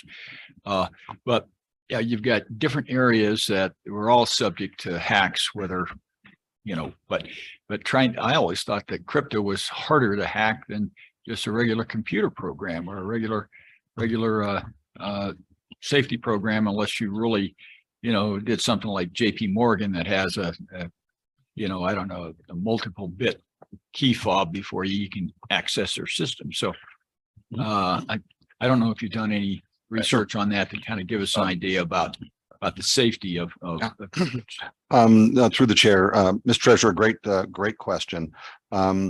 Your assessment about the safety of blockchain systems is true. Where challenges have happened is generally in the secondary layers that interface with the blockchain systems. For example, if in this particular use case, inevitably what would happen is we would end up developing some sort of user app that would connect a wallet with a purchasing function of a lottery ticket, for example. That's the most likely place where a cybersecurity attack would take place. On chain isn't where systems like this, or quite frankly, any of these systems become vulnerable. It is generally the on-ramps, off-ramps, and the storage areas of any of these use cases where vulnerabilities tend to take place. So regardless of the use case, we would have to spend a considerable amount of attention making sure whatever whatever necessary cybersecurity measures are in place. You're absolutely right about the safety of the base layer. It's everything else surrounding the user interfaces and the usability of these applications that creates the risk. Thanks. Commissioner Pope. Okay, so thank you, Mr. Chairman. To kind of summarize my thoughts on both of the last two, the retail use and the lottery use, one of the things I can see in this is creating and using this as a control feature to replace cash in institutions like the University of Wyoming. Once you cross into the university, you use that. Have you given consideration to the advantages both of that, of the replacement of cash on campuses, the replacement of cash in our social payment system, with a token? The lottery system would have a direct relationship with the consumer, and leaving cash at the door basically with this. Have you guys looked at that at all? Thank you, Commissioner Pope, for your question. Yeah, we have looked into different use cases that the state could utilize the token for, like social programs, like paying your taxes, any function where a citizen is interfacing with the state government and needs to transact value. We see that this token would be a great use case in those areas. We got particularly interested with the lottery system because we believe that would be a great way of drawing attention to the token and bringing people into onboarding on a wallet where they would have WST, where they could then utilize that for other things with the state. If that answers your question. Please. Yeah. It does. And I certainly appreciate that. And the fact that we could, on a very limited basis, create a token that works within the state only, also, I'm assuming, has benefits on the regulatory side. Am I correct with that? Right. Correct, Commissioner. Our general research would suggest that a localized system such as this, it's all self-contained within Wyoming, does reduce some of that regulatory risk, particularly from federal entities. Thanks. Further questions? Further questions? With that, we would like to at this time, we'd like to thank the commission for affording us the privilege of presenting our findings and for dedicating valuable time to attentively listen to our testimony. Additionally, we extend our thanks to Mr. Lupien for granting us the opportunity to participate in this project. We'd like to note that we're all fully committed to continue our research and support the commission in any way possible as this project moves forward. With that, we'll hand it over to Mr. Lupien for our final statement. Again, I want to thank you all for giving us the opportunity. And my interpretation of our role was to be as impartial to each of these use cases and to provide you with information where you can debate among yourselves and develop the use case that you feel is in the best interest of the state, most feasible, represents the least amount of risk. We will stand by for any additional follow-up questions you have now or anytime during the commission's work. We will respond to the questions that you've asked us that we have not been able to fully answer today, and we'll submit those to the commission for your consideration. So we again want to thank you all for allowing us this opportunity to present before you. Thank you. Thank you, Director Lupien, and thank you for your research and presenting the material. You did exactly what I had hoped you would do, sort of outline on a broad level many of the many of the options that are before us. Are there comments from the commissioners? Madam Auditor. Just a question, and this is really, really helpful to start to sort of narrow us, put us in a chute, at least where we have some options. And of the 6 presented today, do any of those not require a statute change? I thought I heard on one of them you said, well, maybe you wouldn't have to change the statute with this, but my interpretation was basically all of these are going to require, Through the chair. little too Yeah, substantial. Madam Auditor, I think, the reality is it's going to come down to when the rubber hits the road, for example. I think using the institutional settlement option, which is certainly a popular one being discussed, most of our commercial competitors are allowed to invest in investments outside of just treasuries. And as a result, that brings additional risks unquestionably, but it also brings potential more rewards to cover the cost of operating the systems. Ours is by statute limited to just treasuries. So even as something as simple as an amendment that allows the state to make prudent investments in other vehicles might make the profitability of some of these from a revenue standpoint necessary. So I think it really does come down to which use case is selected. And then as we look down at what the costs of implementing those use cases are, we may want to look at it and say, we need to expand, something as simple as, like what we can invest in. But most of them probably do need some sort of tweak. And fortunately, we're heading into a session in January, although I believe it's a budget session. So, I think, with the commission's selection of a use case, we can then look at what particular legislative changes would benefit the state most in that application. Thank you. Thanks, Madam Auditor. And I think that is part of the reason that I think this has been so helpful, because I think even the existing statute that we have has weaknesses, to Director Lupien's point, that can benefit from tweaks down the road. Are there further comments?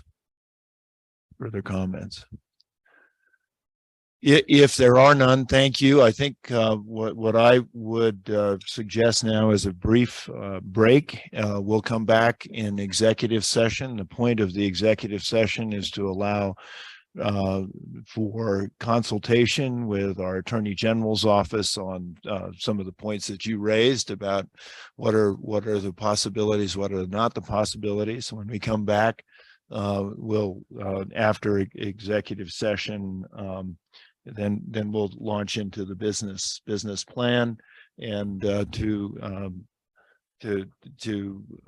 actually define a little bit more a lot more the use case that we're going to pursue. So, Mr. Chairman, my team and I will stay here in this room in case while you're in executive session, you need any clarification. All right. Thank you. Mr. Chairman, I'm sorry to Yes. interrupt. Since you're taking a break, would you like to take the motion on executive session so that you don't have to come Sure. in here, do the motion Sure. and walk back in there for executive Yep. session? And just so the people know, it will be the commissioners who will leave the room during executive session. So you're more than welcome to stay here in this room. Mr. Chairman, Madam Auditor. I would move that upon conclusion of the break, we move into executive session for the authorized purpose of receiving legal advice. Thank you. Is there a second to the? It's been seconded. All in favor signify by saying aye. Aye. We will do as the auditor, Commissioner Racines, has instructed. Thank you.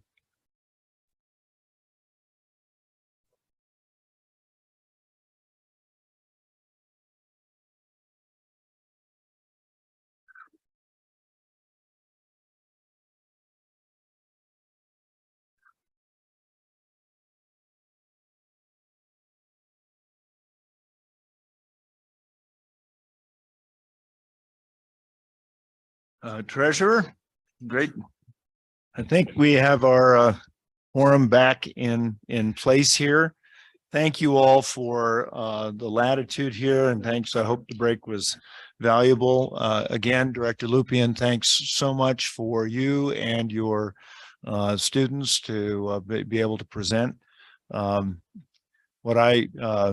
we wanted to do is to just kind of cover some of the legal ramifications. That's attorney-client sort of privilege and when I say ramifications, it really is just advice. Brandy, I'm going to turn to you. You heard the really excellent work of the directors group, and I want to make sure you have a chance to look or tell us in open session kind of what your analysis is, and if there are use cases that don't seem to be enabled by legislation, I want to make sure that the commission recognizes that they could still be very viable and valuable cases. Yes, Joel. Mr. Chairman, I just wanted to relay a text from Flavia that she's in the public Zoom and needs to be converted to panelist, I believe. Okay. Thank you. Thank you, Joel. So with that, Ms. Monger. Thank you, Mr. Chair. So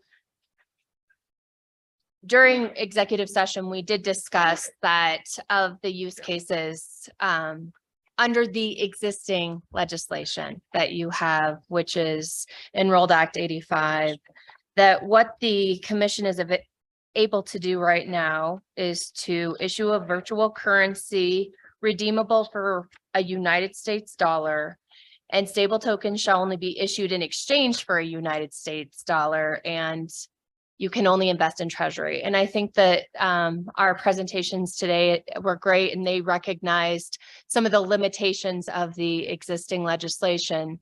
But with those limitations of the cases that you were presented today, we do think the only two that are feasible under the existing limitation, and not that the others shouldn't be explored, are 1 and 5, which are the settlement option, and then the retail settlement option, which allow the commission to issue a token for $1 and redeem a token for $1 or less, depending on the amount in the account. So I just wanted to provide that information to the commission. Well, thank you, Ms. Monger. Are there any questions? Are there any questions? And again, you know, I want to confirm that there's no wasted work here. And I think just having the concepts and the possibilities outlined for us, incredibly valuable. And I thank you very much for your research and diligence and great presentations.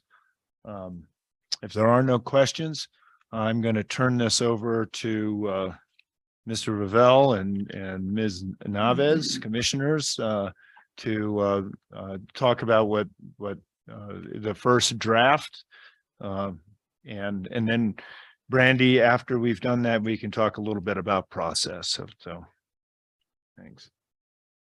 Joel. Chairman, and given that I'm here in person, Ms. Naves and I agreed that I would lead the conversation, but I'll invite Flavia to jump in if she's able to, whenever she would like. And also Commissioner Naves and I would like to give a quick shout out to Chris Land from the office of Senator Lummis, who was quite helpful in assisting us with this first draft of the business plan.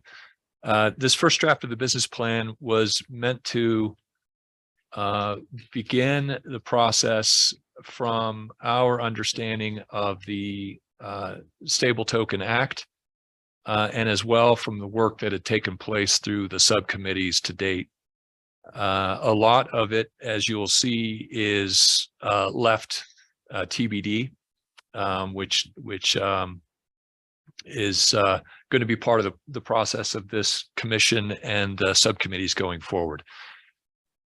Just a general layout of the business plan begins with an executive summary, then a description of the Wyoming stable token, a market analysis, legal and regulatory compliance overview, which is incomplete at this point, for obvious reasons, product development, marketing and user adoption strategy, operations and risk management, and then financial projections and implementation timeline, both of which are still blank at this point in time.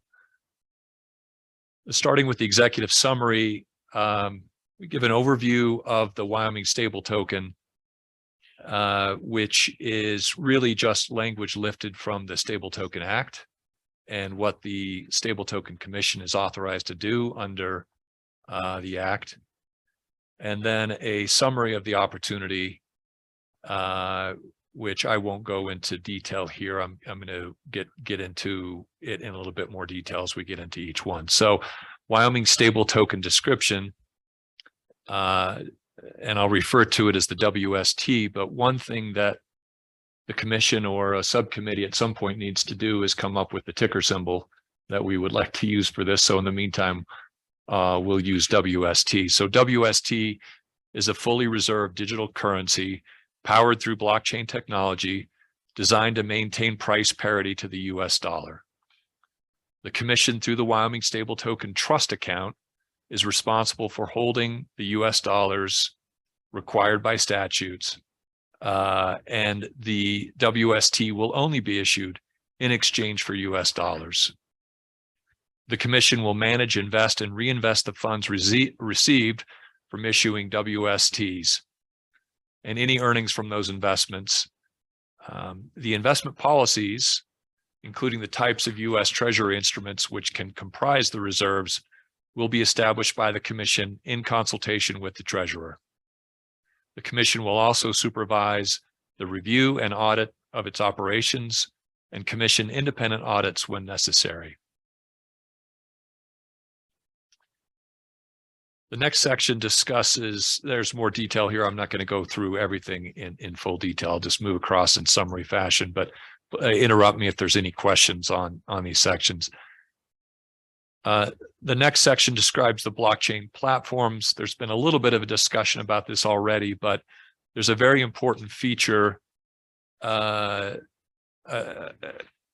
inherent in stable tokens that enables a stable token to be issued on various blockchains. And that highlights the interoperability of stable tokens across different platforms. And when a stable token is available on multiple platforms or blockchains, it expands its accessibility, offers users choices, and hopefully would increase the likelihood of adoption. Most stable tokens today are issued on the Ethereum blockchain using a standard known as the ERC-20. This is due to several reasons that are described in the business plan that I won't go over here in detail. But suffice to say, there is no reason why the commission needs to limit the Wyoming stable token to one blockchain or one platform. We then discuss the target token holders. And here we anticipate a phased offering of the Wyoming stable token, with each phase comprising a defined cohort of token holders. The first phase is the beta phase, which is one select institutional token holder to participate in a pre-launch version of the Wyoming stable token. And we would suggest that there be demonstrated completion of specific success metrics necessary to move on to the next phase. Upon demonstrated completion of all success metrics, then we would move to phase 2, which we've called the partner phase, which would be a select subset of institutional token holders. And we may want to call those a reseller, a partner, or something else. And there may be an opportunity for that partner to have some sort of revenue share with the state of Wyoming in order to be a partner. And then again, upon demonstrated completion of all success metrics tied to the partner phase, we would move to the institutional phase, which is a broader subset of institutional token holders that would provide broader access to the market, including potentially retail token holders, though importantly there would not be a direct issuance of the Wyoming stable token to those retail token holders or the broader market, but rather through the partners. Just ask for one question. One of the conversations we had when we talked about phasing, and it's unclear to me whether this is part of the beta phase or a distinct phase. So just as a opening comment, was the concept of issuing within the bounds of Wyoming, thereby avoiding unnecessary federal interference before going more broadly. Was that also a topic of conversation in this? That is not discussed in the business plan, though it has been discussed in our subcommittee and is something that I think will need to be discussed with Securities Council to the extent that there would be advantages to issuing only to Wyoming residents. That is something that we could contemplate as part of our phasing. And the term resident could include not only individuals, but also Wyoming corporations, Wyoming LLCs, et cetera. So that is something that's been contemplated, awaiting further clarification from legal counsel. Thank you. Thank you. The next section is the market analysis. And we start with the definition of the market, and then we talk about the market size and the participants in the market.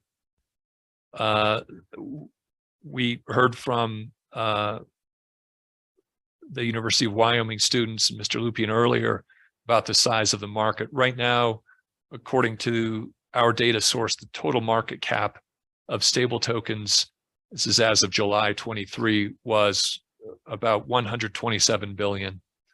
And there's an interesting dynamic in that there is significant market concentration.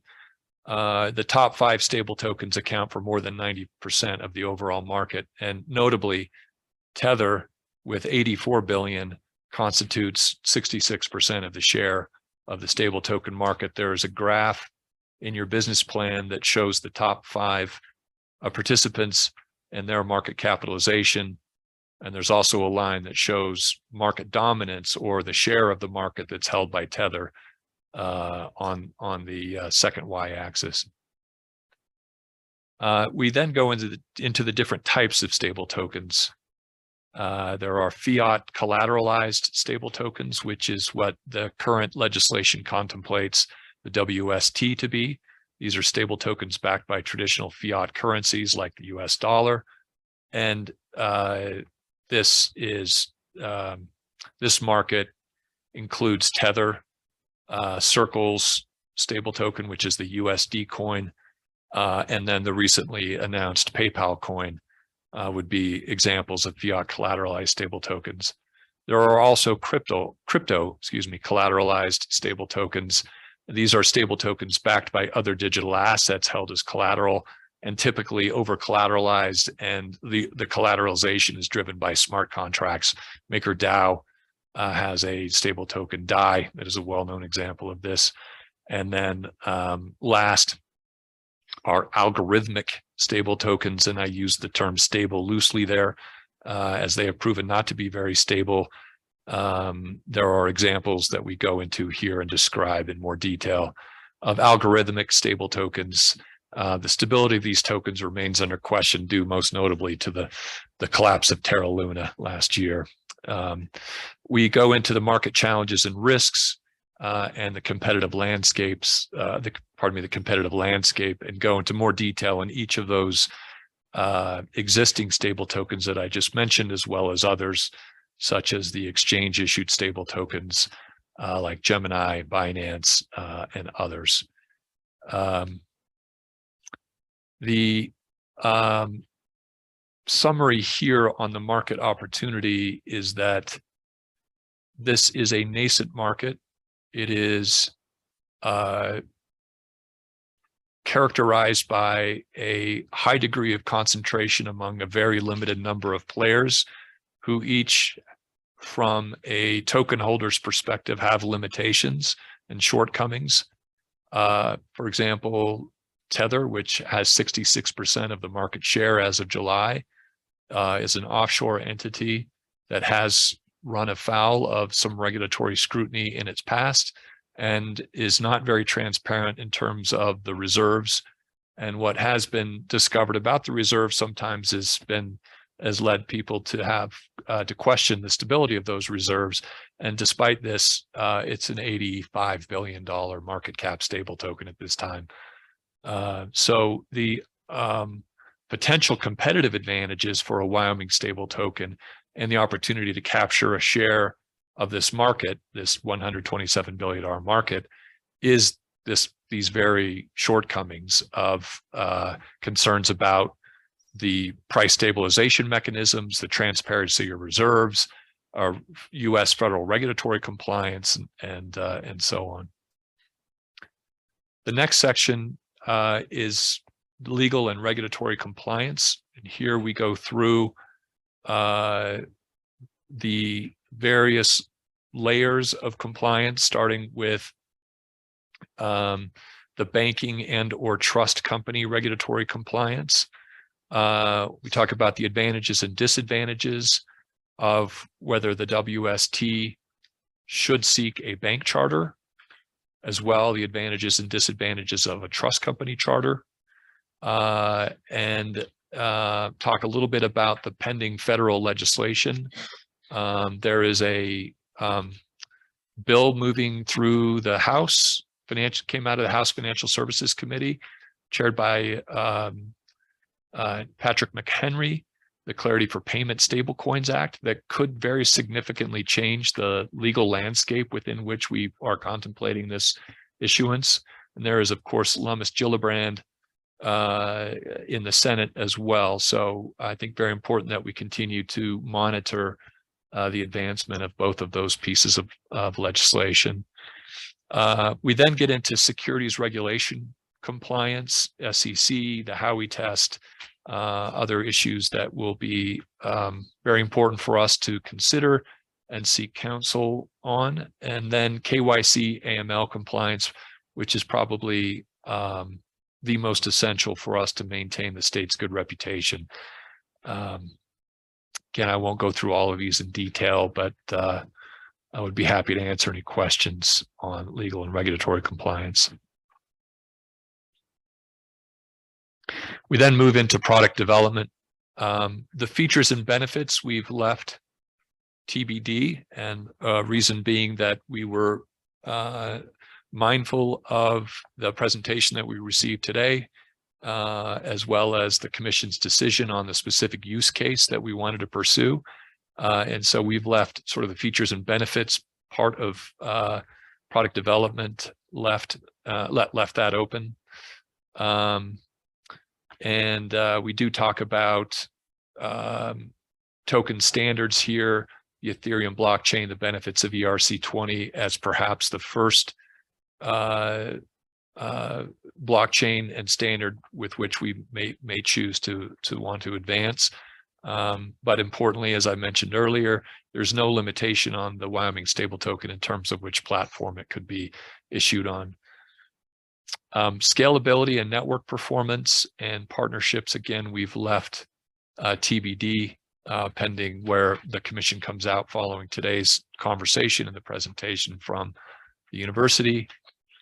Marketing and user adoption strategy, taken sort of a first crack at this, which is envisions positioning the WST as an onshore alternative to the existing fiat collateralized stable tokens pegged to the US dollar, and relying on the potential competitive advantages that we talked about earlier, which include enhanced regulatory clarity to the extent we're able to secure that, conservative management of reserves, and greater transparency of those reserves as well as the operations.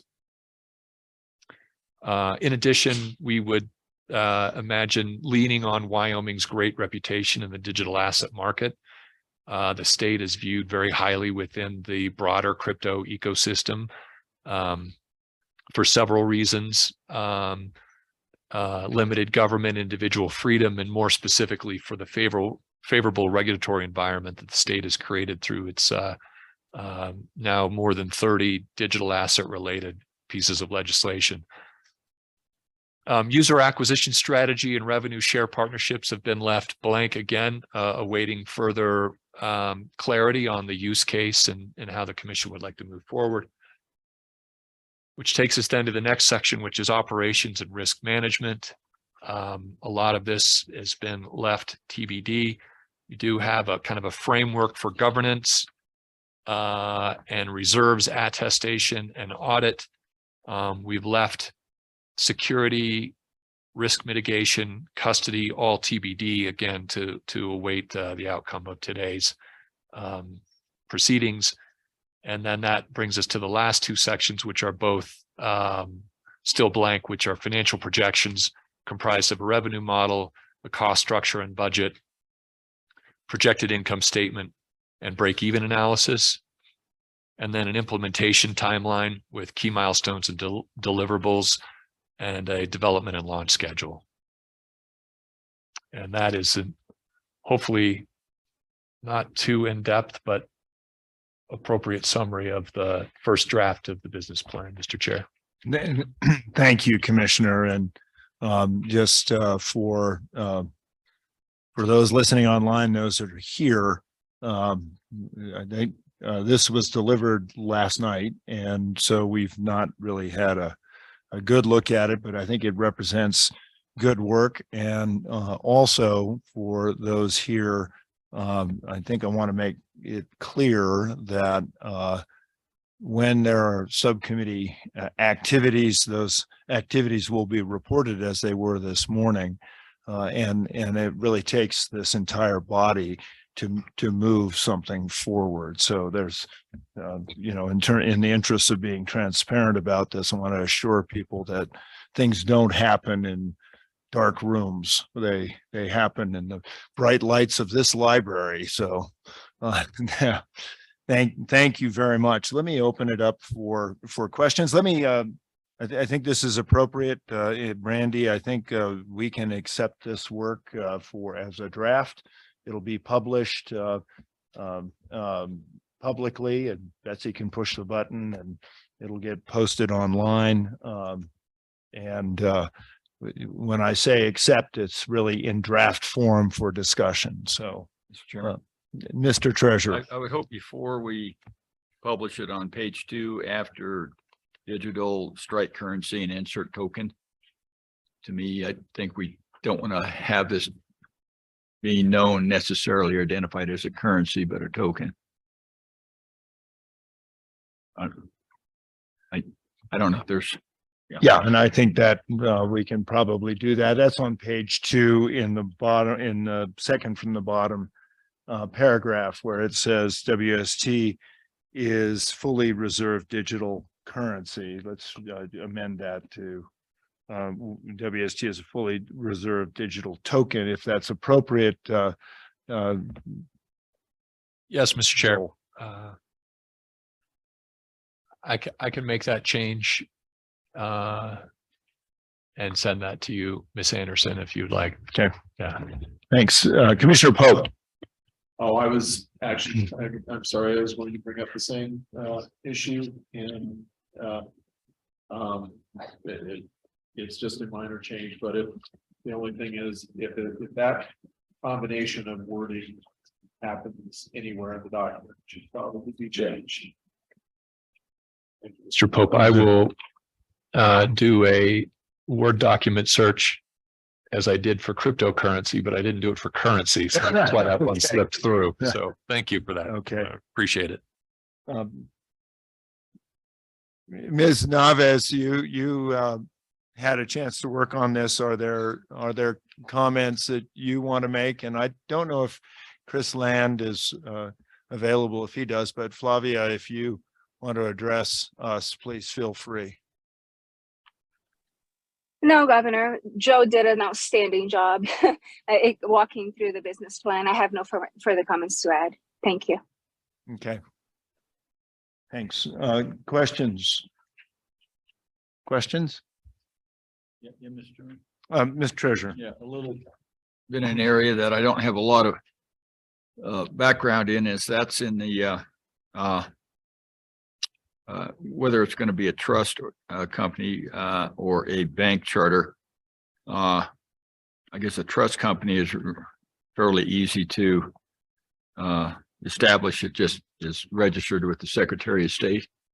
Is that correct? And then a bank charter, are you talking about this looks like it's a federally approved bank charter, not a state approved bank charter. Is that correct? Sure. Mr. Treasurer, both a trust company and a bank, depending on whether it were a state or federal chartered bank, would go through either the Wyoming Division of Banking, that is for a state charter, or the OCC/Fed for a federal charter. And that level of specificity hasn't been decided upon yet in this document. It just contemplates the options available should a bank or trust charter be deemed as a necessary and helpful part of the stable token structure. Yeah, and Mr. Chairman, I guess for my information, the speedy banks really haven't been looked at too favorably, so that's not an option, correct? Well, I don't think I would suggest that they haven't been looked at favorably. They simply have not met the Fed's requirements for. Okay, I guess maybe that's a better way to say it. Yeah. Okay. Thank you, Mr. Chairman. Yeah, Joel. Mr. Chairman, in some ways, the Speedy Bank would be the optimal structure for this and or for a custody partner. But as the governor just pointed out, they have not yet been granted a Fed master account and therefore don't have access to the Federal Reserve System, but nor do state chartered trust companies either. So, yeah. I guess, do we need access to the federal system to have functionality? Chairman. Yeah, please. It depends on the functionality that we seek and the legal advice that we get on the most optimal structure from a regulatory perspective. In terms of stable tokens that exist in the marketplace today, they do not have access to the Fed system. It does create some pinch points for them in terms of operating, but yeah, that is not the case currently. Yeah. Thank you, Mr. Chair.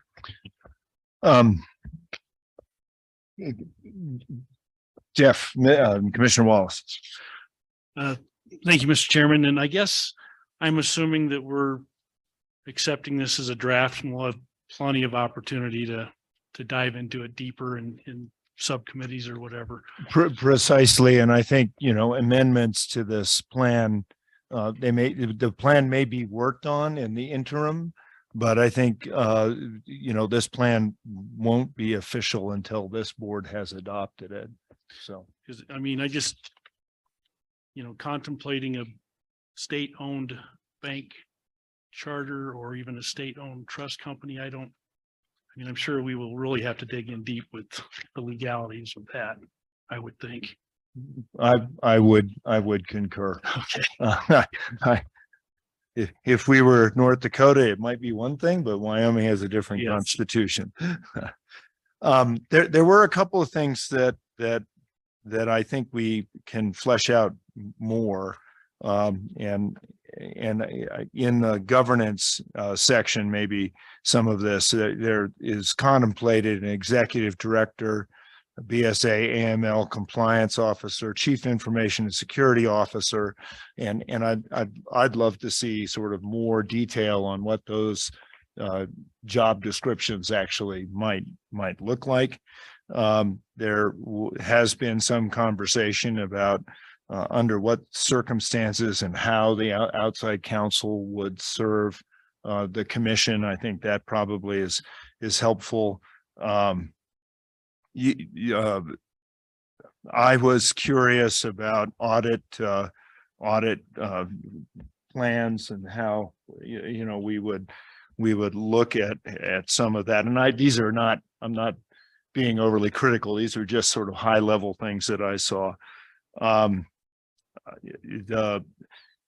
think probably at some point we have to develop a budget you know, contemplating payroll and requirements. And I know, Mr. Treasurer, you've done quite a bit of work on that.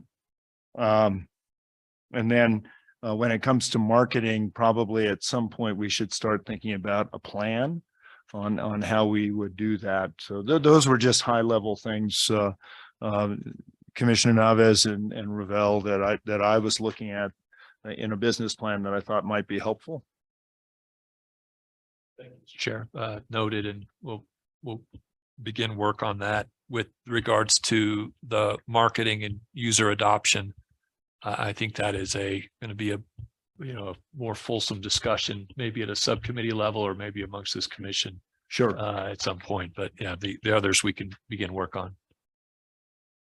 I know you've only just had a chance to look at it, commissioners, but if there's things that catch your eye.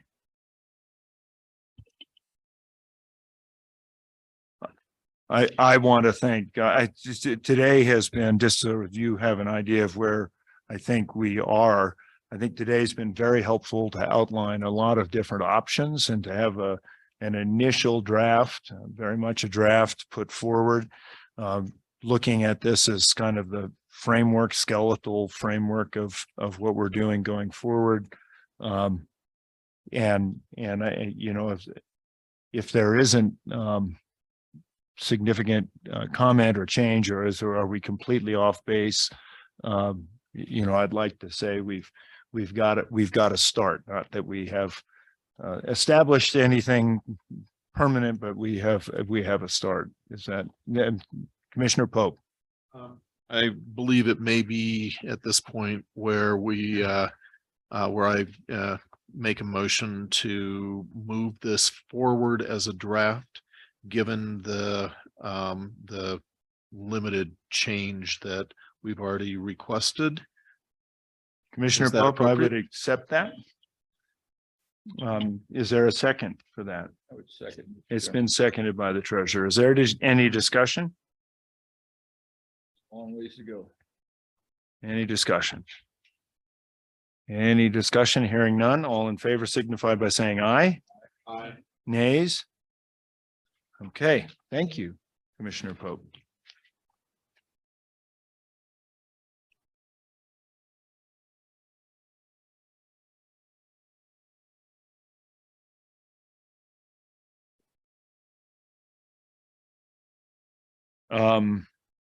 Thank you, Commissioner Naves. I actually didn't hear your vote. I'm assuming it's an aye. Aye. Thank you.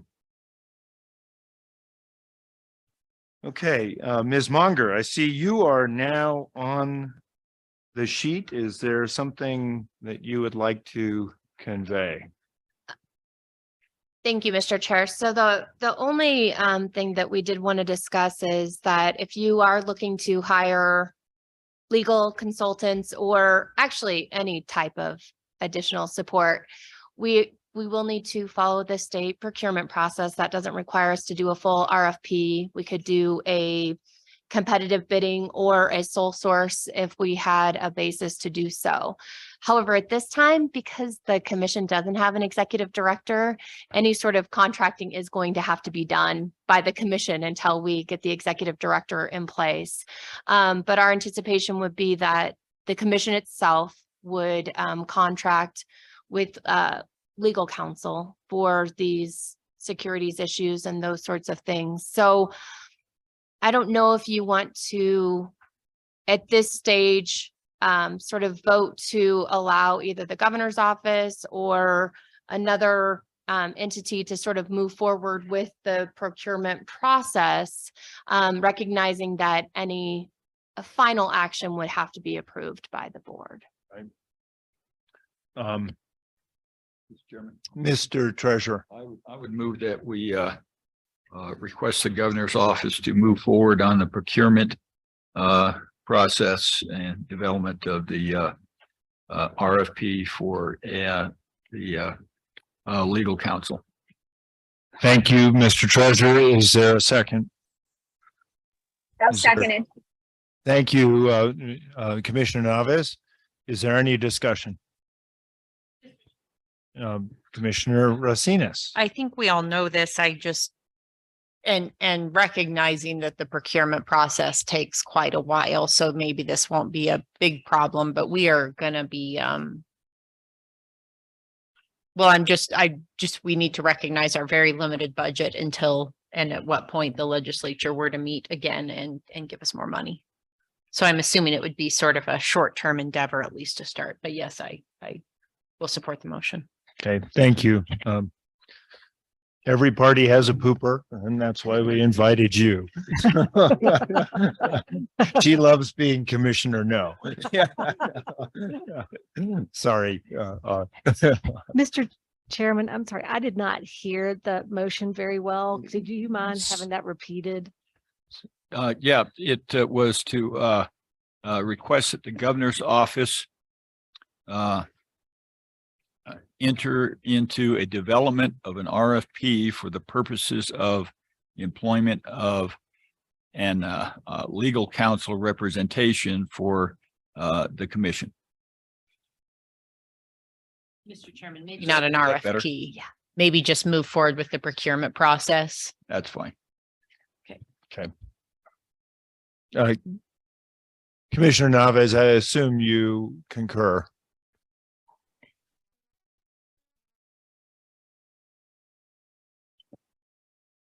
And if you do, your microphone is muted.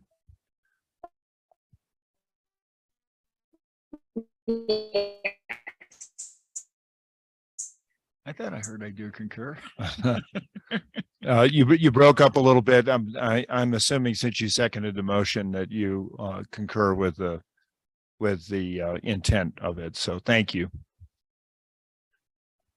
All right. Any further discussion?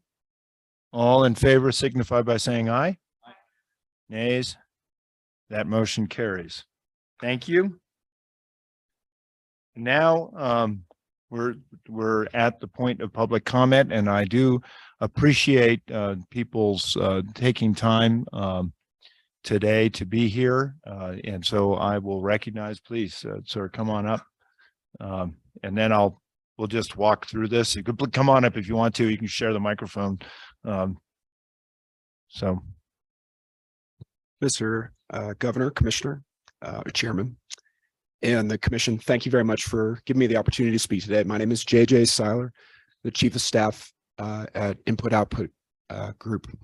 And I just wanted to share a few comments, and I really appreciate it. I have not met you before, Commissioner Revelle. It's very nice to see you in person finally.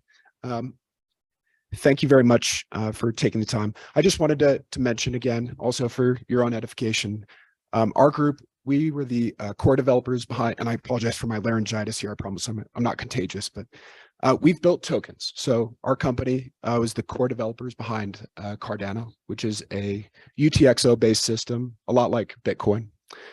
Our CEO, Charles Hoskinson, was the initial CEO of Ethereum. So we kind of have a foot in both worlds. We know a little bit about both systems here.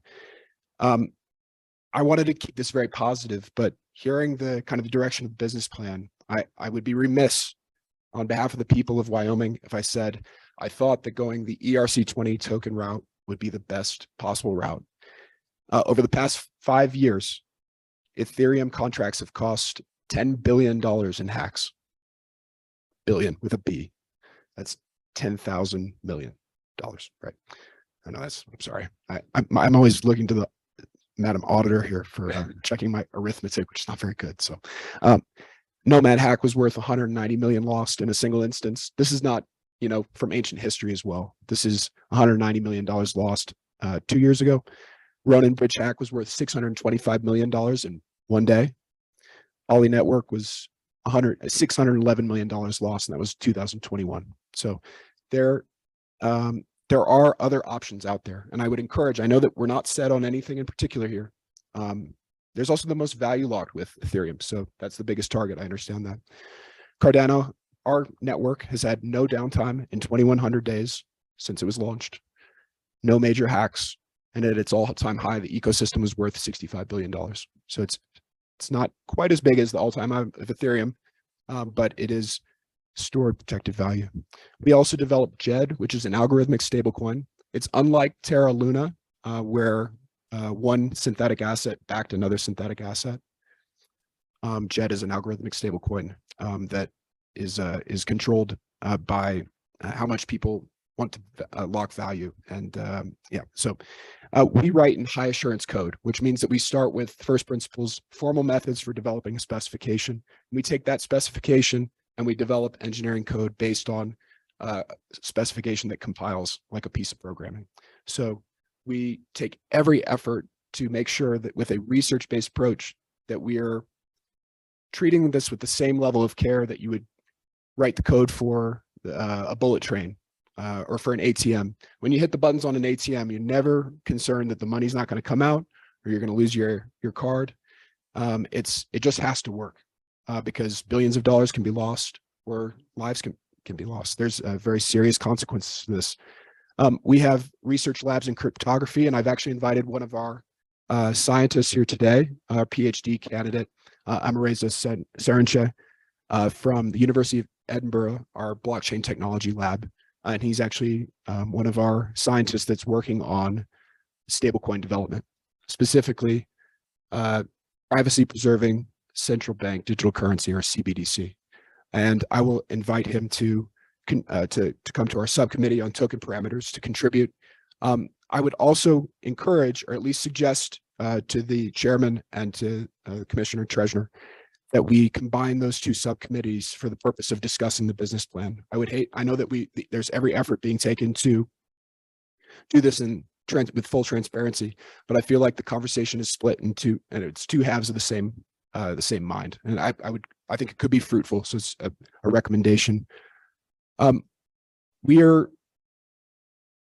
take great pains to build this as carefully and as well as possible. And we have some of the best cryptographers in the entire world working together. The University of Athens, here at the University of Wyoming with the Advanced Blockchain Technology Lab, Sir Lupin.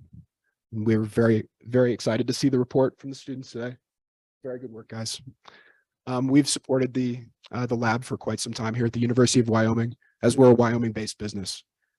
We're incorporated here as Input-Output Group.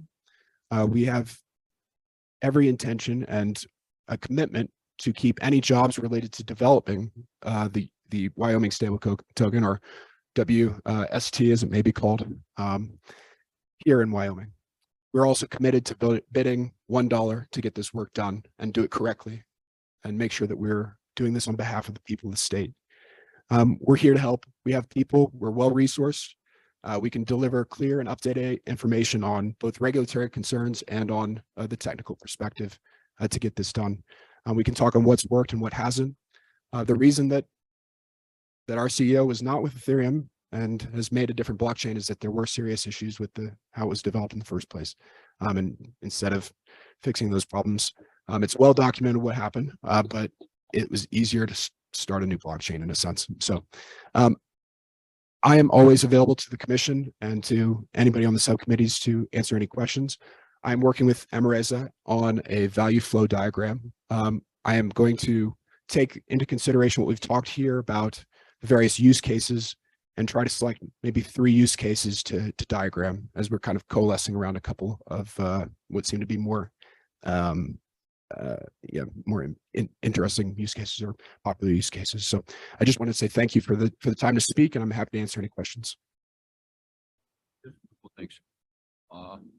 One on Ethereum, what I understand is that they've had problems when large blocks come in and the buffer gets overloaded, and the buffer, anything outside the buffer can be hacked.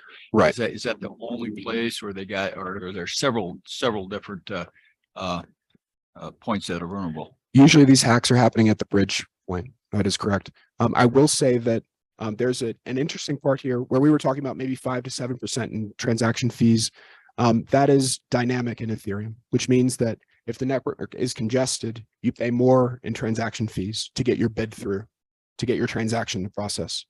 So when we're talking about customer support, when we're talking about what it's like for the average Wyoming citizen to use this technology, they're going to press send, they're going to pay some transaction fee. There's actually it's not deterministic, which means that they may not get that value. They may not get the tokens back when they press it. Transaction fee is sacrificed. The initial, whatever you're trying to purchase, the collateral is not sacrificed, or whatever you're trying to trade is not sacrificed. The transaction fee is gone. So if we go this route with a dynamic fee model, I mean, we're also working on different dynamic fee models like tiered pricing and ways to alleviate network congestion and Cardano as well. But at present, we have a very deterministic fee model. And this is one of the benefits that you get with UTXO based transactions, which means that the value goes in, we know exactly what happens, and the value goes out.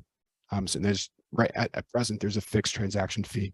So I believe and I'd have to check, and Emereza could speak to this as well, or any of our actual engineers. I'm not the engineer, obviously, but Mr. Chairman, and I think the other thing I want to, a brief, discussion about, I think getting the committees together, and from my perspective, I think we can do that. And the only way that we can do it is not to have more than 4 on a committee, 4 voting members. And the way that we don't have 4 voting members is that one of the voting members says, I'm not a subject matter expert, and I'm going to give my seat at the working committee to someone else who is. So you don't have the voting member expert. And from that perspective, Mr. Chairman, to get, I think, what we need to get done, I'm certainly willing to, step aside and be a fly on the wall and get all of the subject matter experts in the same room accomplishing what needs to happen. Hey, Mr. Treasurer, thank you, JJ. And just a point of information, I think your business plan only mentioned ERC 20 and please go ahead, Mr. Ravel. Just to build on that point, Mr. Chairman, thank you. And JJ, thanks for your comments. I think it was, having been a part of the stable token, or pardon me, the Wyoming Blockchain Select Committee when the Stable Token Act was being contemplated and drafted up through and now being part of this business plan, there has never been any thought about limiting the platforms available. And by all means, we would prefer more diversity of platforms than to limit. And the business plan really only discusses the reasons why ERC 20 to date has the market share that it has. Yeah. And thank you. And go ahead, Mr. Just in response to that, it's always been my understanding that the first goal of this commission is to do no harm to the reputation of the state of Wyoming. And formal methods is the way to go. Developing this stuff with a very clear objective, from the research to the formal methods and specification development to the engineering work. This doesn't exist in Ethereum world. Doesn't. And very much appreciate that. And I think just to reiterate, I think where we started, we anticipated this being transparent and open source. And as a result of that, your comments, I think, are very much appropriate to the development of this plan. With regard to the diligence with which we need to move forward, we have a couple of orders of business that we have to get done, executive director, that will sort of help to move this along. I anticipate that there will be discussions about the work that the treasurer has already accomplished. And to your point about, the 2 committees sort of covering some of the same territory, the fact of the matter is the people who put this business plan together serve on both of those committees. So I very much appreciate your comments, and we're anxious to move forward. So thank you. Thank you very much. And I just wanted to say here, just to reiterate, we have a huge network of academics, engineers, business people that are happy to help, and we're here to serve. We want the states to succeed in this. Yeah, Mr. Chairman. Thank you. And Yep, I just Treasurer. want to make sure that price was $1, right? One for one. This is the safest way to do this is having $1 for every token issued. And I think having it fully collateralized and one-to-one relationship, we're headed in the right direction, I think, with that. That's very good. Correct. Thank you. I thought your bid to do all this was $1. Yeah, please come on. And the bid, just to reiterate, will be $1 from input output. Thank you. Come on up if you want to. It's okay.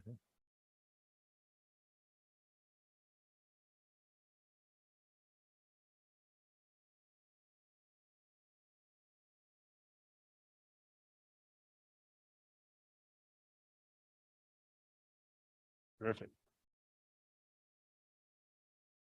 Hello, Governor, Commissioners. My name's Scott Moeller. I'm one of the organizers of the American Crypto Fed DAO. Thank you for the opportunity to present. And I also want to thank both the Commission and Mr. Lupien from the University of Wyoming for not only including retail payments in the use case analysis, but for that recognition today that institutional and retail payments are what we can move forward with now. As you know, our focus is solely on retail payments, and because we see that as being truly transformative for the state's financial and for the future. So to make prosperity for the state. I'm sitting next to me is Troy Carruthers, and I'll leave Troy to give more of a detailed description of himself, but he was senior head of payments at Kohl's. So in charge of their credit, their debit, their Kohl's Cash, all their financings. And he was also chairman of the Merchant Advisory Group from 2018 to 2020. So as you've heard me talk about that $4.8 trillion, 60% of the credit card spend in the US, that happened during Troy's watch. So Troy, would you like to talk a little bit about what the MAG does, why reducing the cost of payments is so important? Yes, thank you. Again, Troy Carruthers. And first of all, thank you, Governor. Thank you, all commissioners. As mentioned, I've been in payments for about 30 years, and that time frame has been spent primarily from working from a retail perspective. I have worked at banks as well as at retailers, but it's been primarily looking at payments from a retail perspective. And I can tell you with all sincerity and all confidence that there are a number of retailers, large retailers out there that would welcome an opportunity to participate in this. And a lot of them are already building the infrastructure to be able to support something like this. They're building it every day in terms of what they're building into their apps so that they can accept other alternative payments. And this would just be another alternative payment that could be plugged in. So I have every confidence that this is something that they would lean into. And this is something that, as referenced, the Merchant Advisory Group, for example, the roughly 180 different merchants that are there, from Albertsons to Amazon to Wendy's to Walmart, right? All of those entities represent roughly $5 trillion worth of transactions here in the US, right? And that could be a great foundation, right, for this product. Thank you. Another couple of points I'd like to make, Governor. Something that came up today, and I saw a few people focused on it, was the reference to Circle, the $130 million, the 1,000 employees that it takes, and I think that is we don't need that premise to move forward for the state. Rather, what the state really needs is the rules to make a rulemaking body. We don't need to create the entire structure, but rather have funnels for accepting that float that would come in from multiple sources. Very, very enthusiastic to hear the discussion of multiple blockchains, because multiple blockchains are going to treat the Wyoming stable token differently. And at this point in time, I think more than deciding like which use case is going to be the primary use case, but rather it's what are the rules by which the state is accepting the float from all these different sources. Joe? Thank you, Governor. My name is Xiaomeng Zhou, one of the organizer of American Crypto Fed. So the key point is, if the commission make rules, specifications, standards, so that the private enterprise, they can just develop towards all those specification, and the commission just approve that or deny that. So that will make the commission's job very easily. And there one key bottleneck we cannot, the private sector cannot overcome, that can only be done by the state. That is make sure the consumers, hundreds of millions, like the max merchant, can purchase Wyoming stable token, can deliver that money to Treasurer Meyer. And the large merchant can convert Wyoming stable token back to US dollars smoothly, timely. So those two things, I don't believe the private sector can do it, because the federal government, FDIC, all those, okay, you know, the bank do not work with us. So we hope the commission can get that piece done and establish rule, just the rulemaking specifications for large merchant or DAO, like we work together. We just write toward that rules specification, and everything works. Private sector can have their own innovations, how to use those Wyoming stable tokens, but the final approval, right, is in the commission. The commission will look at, audit that. If everything is okay, let them turn on. If everything is not that good, give comment, let them revise. So whole world, all the private sectors can just work towards what Wyoming built. So it's just a rulemaking, but I think it's so important for us to understand how we behavior, how we act, and to comply, and just for what we needed. So the merchant have a lot of resources. Okay, we have a lot of resources. We just don't know whether we do it is good or not. The commission will accept it or not. If commission can build that rule, it's a rule of law. Basically, everybody understand how to do it. That will be great. So people worry about KYC, AML. We have solutions to build decentralized identities. So all this can be done, and can certify, comply with FinCEN, with money transmitters. All those can be done. We just need the commission put that in the rules, and we even can draft the rules to circulate it, and so that the commission can review and distribute it to get public comments. And the expertise here, I'm not sure the commission can know how detailed the merchant, like large merchant they need from different verticals, but we can get into the rules so that you can consider. Thank you. Thank you. Any questions?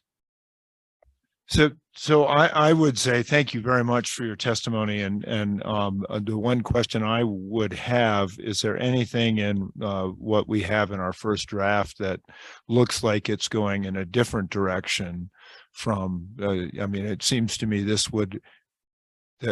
business plan contemplates very much a potential use case that you have enumerated here. Would that be your judgment? Governor, I haven't had a chance to look at the business plan yet, just through this discussion. But what I would love to do is see if there's a way that we can get Troy involved on the rulemaking side, so that it opens up as much as possible. So rather than a centralized play of this is how it has to work, there are multiple opportunities in which it can work.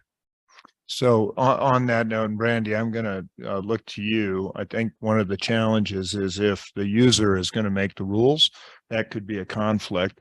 However, it does appear to me that we have the option of public comment. And if there was some draft that was put forward as part of public comment, this commission could be looking at those. Does that make sense to commissioners here? Okay, please. Yes. Yeah. If it is possible, I really suggest the commission establish the payment subcommittee so that large merchant can involve. This is not for short term, it's for long term, 2 or 3 years. So independent to building rules, get large merchant understand and how they have their business plan for their own, all those big public companies, and they understand they are going to do this in the next 1 or 2 years. They put their input, they look at their point of sales. Okay, those subcommittees can suggest some things for this committee to consider. So all of this will make that doable and feasible for the large merchant for the adoption. Thank you. Thank you. And we can take that under consideration. That's a good advice. Further questions? Ms. Naves, is there anything? No, Governor, I apologize. I had substantial connection issues. They have been resolved. No questions at this time. Thank you. Okay, thank you. Thank you for your comment. I appreciate it. Please approach, yeah.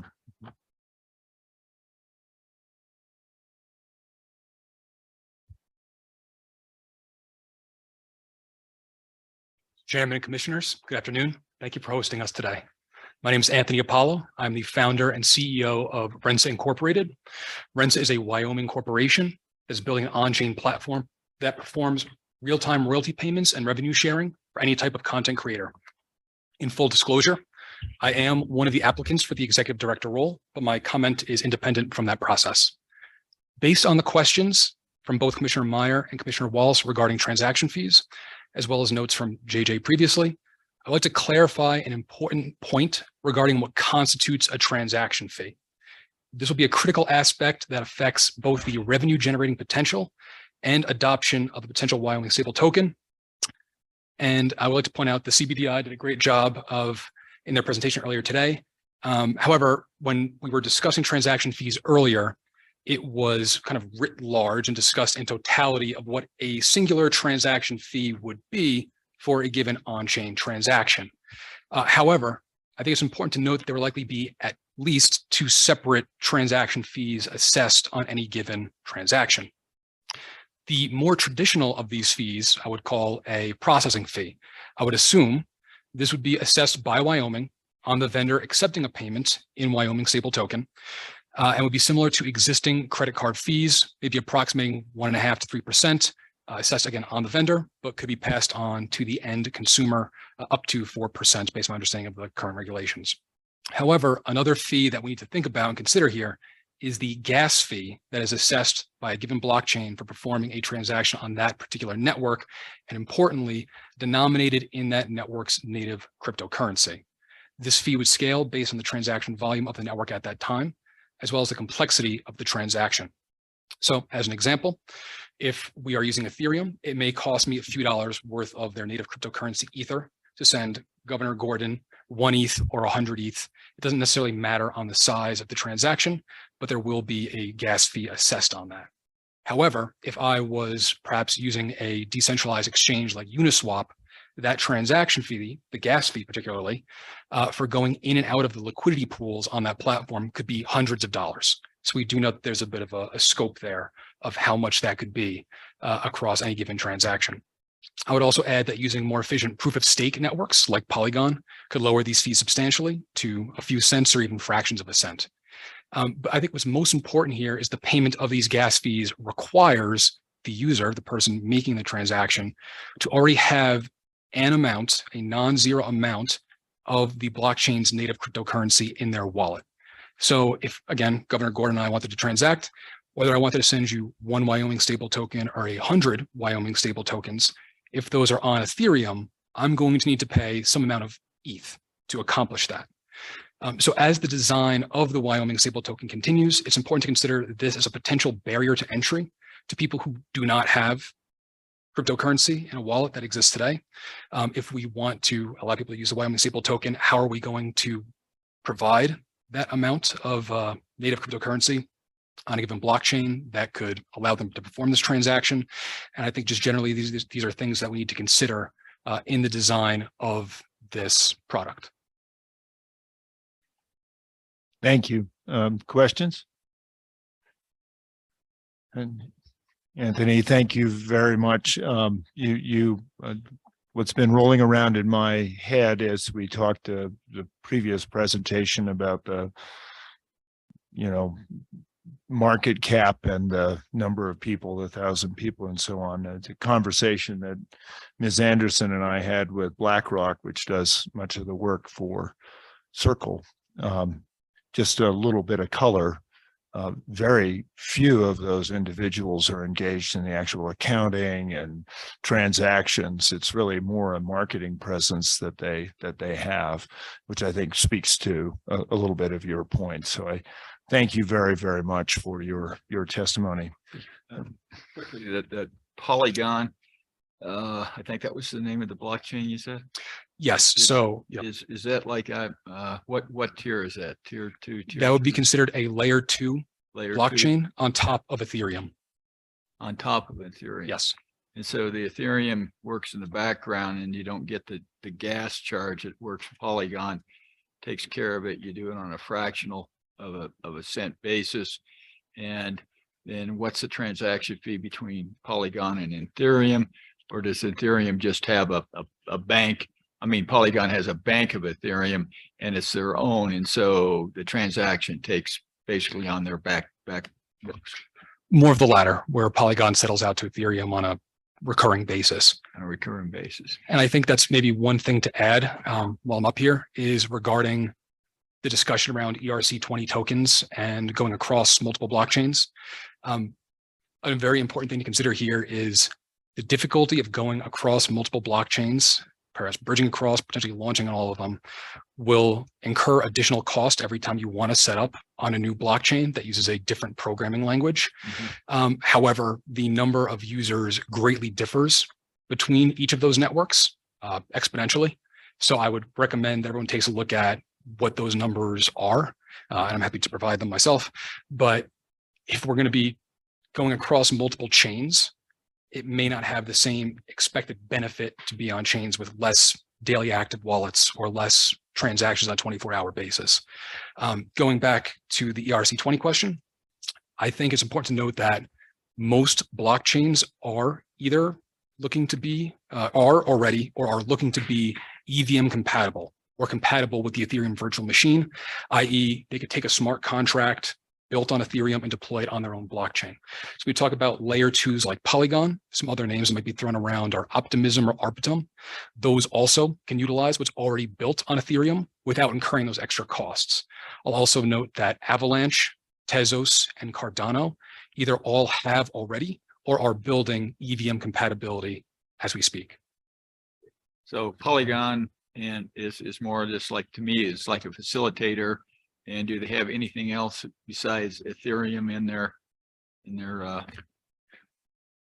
I guess, yeah, blockchain catalog, or what do you call it? Yeah. So Polygon has its own native cryptocurrency called Matic.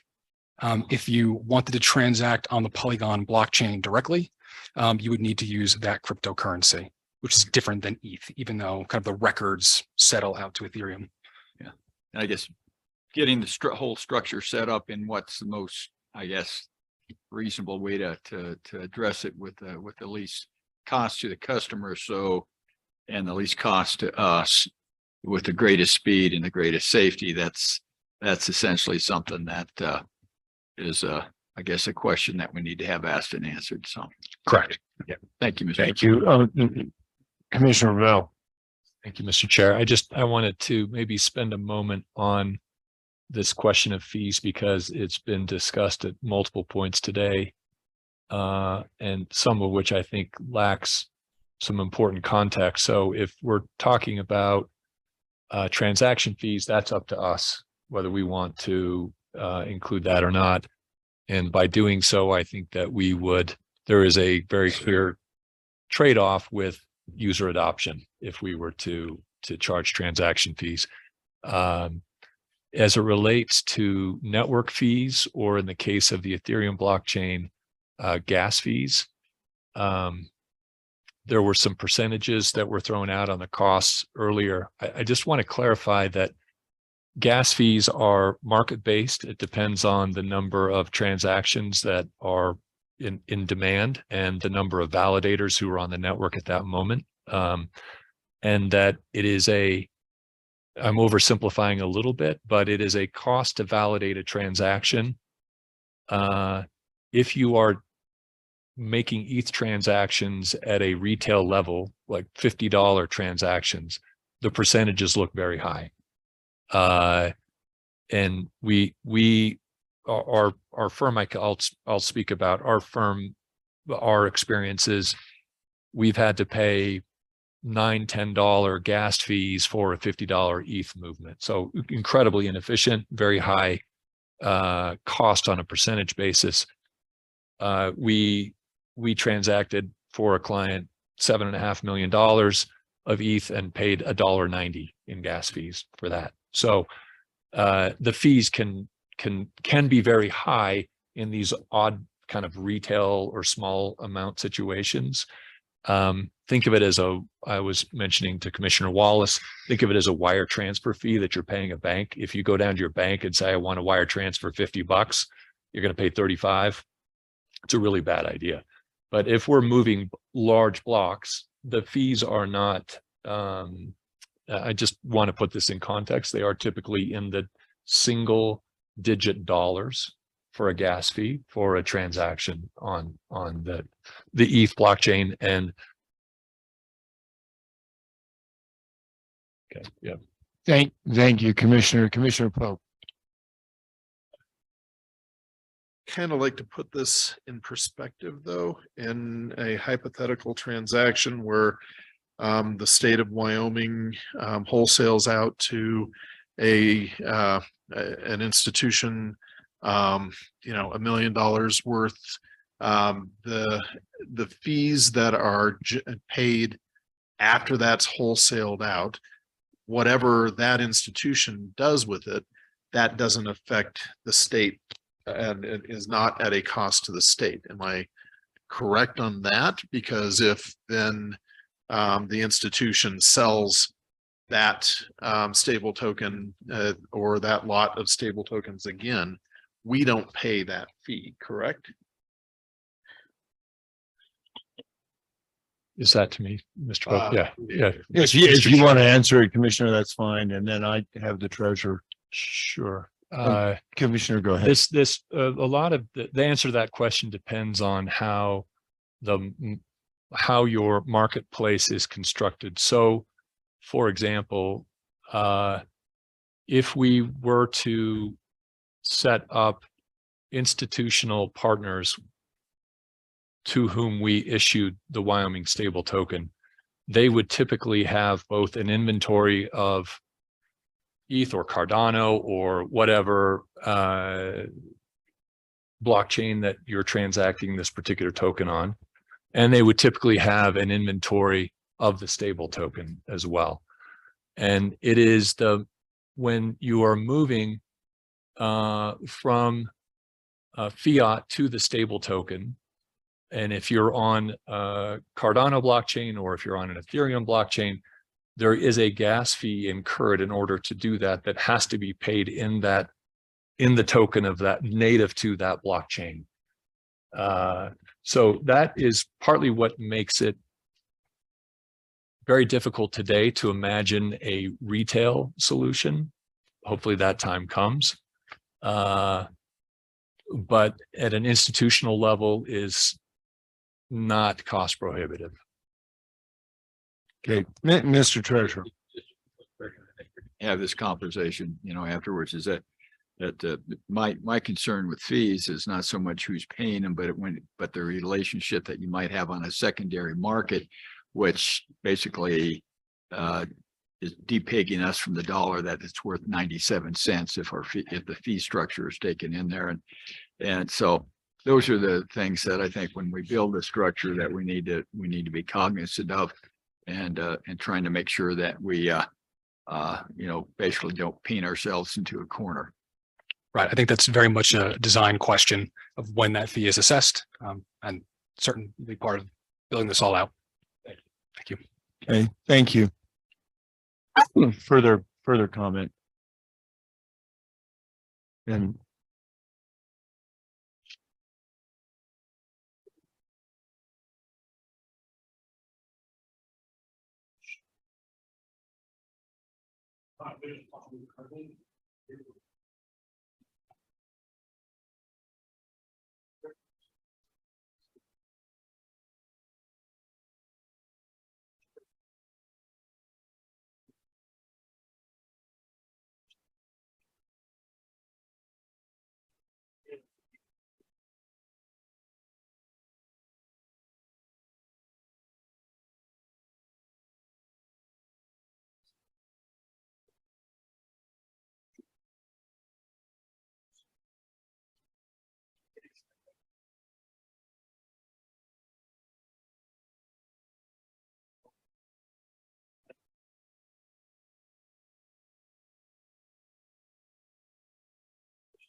with $500,000 on this budget. I think our best opportunity here is to package the thought leadership, what we've done, and this endeavor. And that was the word that we used in the Corporations Committee. Representative Harshman, Senator Rothfuss, and me, we decided that was the word. We're going to endeavor. And it's been a great endeavor, but not all endeavors blast deep into space. And I'm thinking with this, and what I'm suggesting with my comments is we look at that executive director report as a way to consolidate the leadership, the thoughts, the ideas, the business plan, the rulemaking around retail. That seems to have the most traction in terms of an idea, and take that report back to the legislature and say, here's what our endeavor has led to. Here is the leadership that we've established and built upon.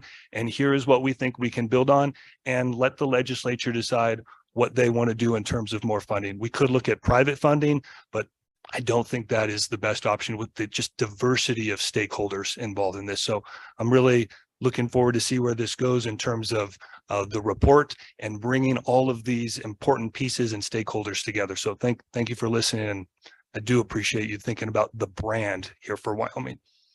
thank you, Mr. Murphy. Any questions, comments? Appreciate your testimony. Thank you, Governor Gordon.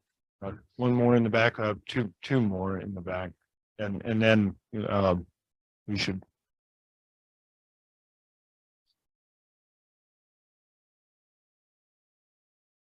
Thank you, Governor and Commissioners, for giving me this opportunity to speak. I'm traveling internationally to be here, and I've been following the work for the last 6 months online, and I'm very glad that this conversation is taking place with academics, legislators, and businesses at the state level. My business originally started in Canada as Tiny Toronto, and 5 years ago, I've been going to school in New York and traveling to California to see how it could expand differently. I've heard a lot of the conversation today, and to put it simply, looking for a domicile that allows us to work as a social enterprise on a long-term basis. All the solutions that are presented today were on the capital side. And with the stablecoin offering, done a lot of research on how they could be labor solutions that gives worker rights and ability to organize. And the second part is on land titles, especially a product that is approved throughout California and being considered in New York is a garden suite, a backyard house, also referred to as a granny flat in Australia. And we have done a 60-page report with a team of accountants in Australia, how this has worked. And it is a very apt product to go towards a blockchain application. It allows a senior to sell their main house while building a brand new dwelling that's accessible to them and universally designed in their backyard and have a right to live there for the rest of their life. So it's a new housing financing innovation that could really use this technology. The other part that really attracted us to Wyoming is that this is the birthplace of the LLC. And it might surprise you, we do not have an LLC equivalent structure in Canada. So the closest thing we have is a cooperative. So that's how our work was done over the last decade. 300 people have contributed more than 100,000 hours to the enterprise. And this is the year where Silicon Valley Bank disintegrated. There is no opportunities for entrepreneurs that are trying to raise $500,000 to get money raised. And the solutions talked about here are not talking about the entrepreneurs that were presenting and doing all the research. I did not even hear their names called out fully to acknowledge the work and the expertise they have. And I'm more curious about the things that they did not put in the report that they actually believe in, and how would that come out into the market? Those are my real interests. So coming back to the conversation that was happening a couple of moments ago, transaction cost is really important. Currently, all the solutions we're talking about have a transaction cost that's 10 to 50 times greater than the FedNow payment system available today. So I'm really curious that how will this sustain? And there's a moment of conversation that where the trust account is going to be, is going to be the state level or the federal level to access to FedNow. But that velocity of money access is everything to make it attractive to international companies to be domiciled in Wyoming. Because if the velocity is only restrained to a banking system, then it would not attract an entrepreneur in Africa thinking about where to incorporate, or one in India. They should be thinking about Wyoming from day one.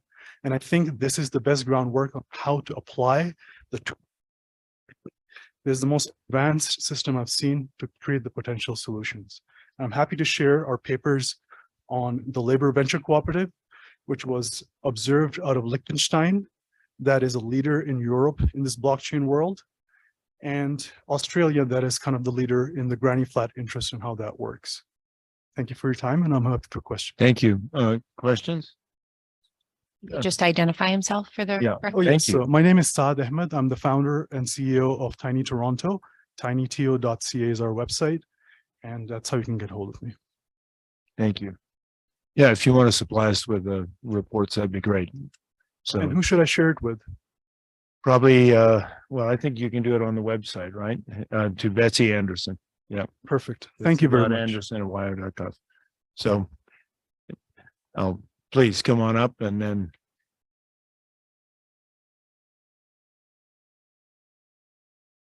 Thank you, Governor Gordon, and everyone else for allowing me to speak. My name is Andrew Carpenter. I'm a Wyoming native and a University of Wyoming alum, and I work for Alting USA, which is a blockchain-based business solution company here in Laramie.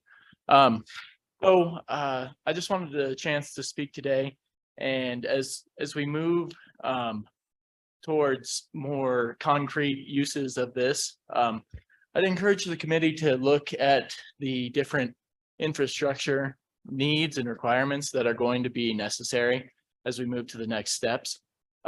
So within my role, basically our company right now is focused on helping get companies right now who are interested in purchasing stablecoins and using stablecoins for business transactions and all the various advantages those have, the infrastructure to do that. And, you know, it's a really important point to emphasize because, you know, at this point in time, we're not sure who's going to have wallets. We're not going to know how to on and off ramp the funds. You know, if we're looking at individuals, how do we make it as easy as possible for them to use the stable coin? Or if a Wyoming business wants to you know, pay their bills to another Wyoming business, how did we make that as easy as possible? And, you know, we're a blockchain agnostic company. We work with all these different chains, whether it's Cardano, whether it's with Ethereum, Polygon,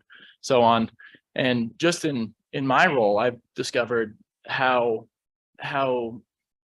if there's any friction in the marketplace, that's a major deterrent. You know, if people are trying to have to figure out how to wire funds to purchase this, or if they're going to have to wire the funds back to off ramp, that those need to be considered for the group and the committee. And You know, if anybody needs any expertise, we're dealing with that right now. We're licensed money transmitters in, I think, 35 states now. So we understand the complex regulatory challenges and just the nuance. And, you know, I know we've today had some great conversations to move from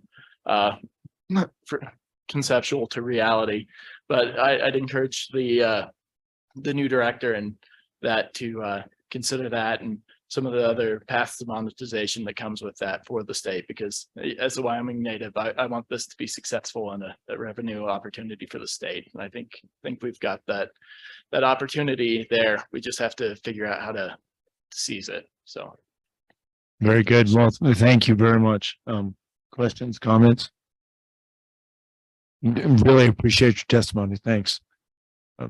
Last one.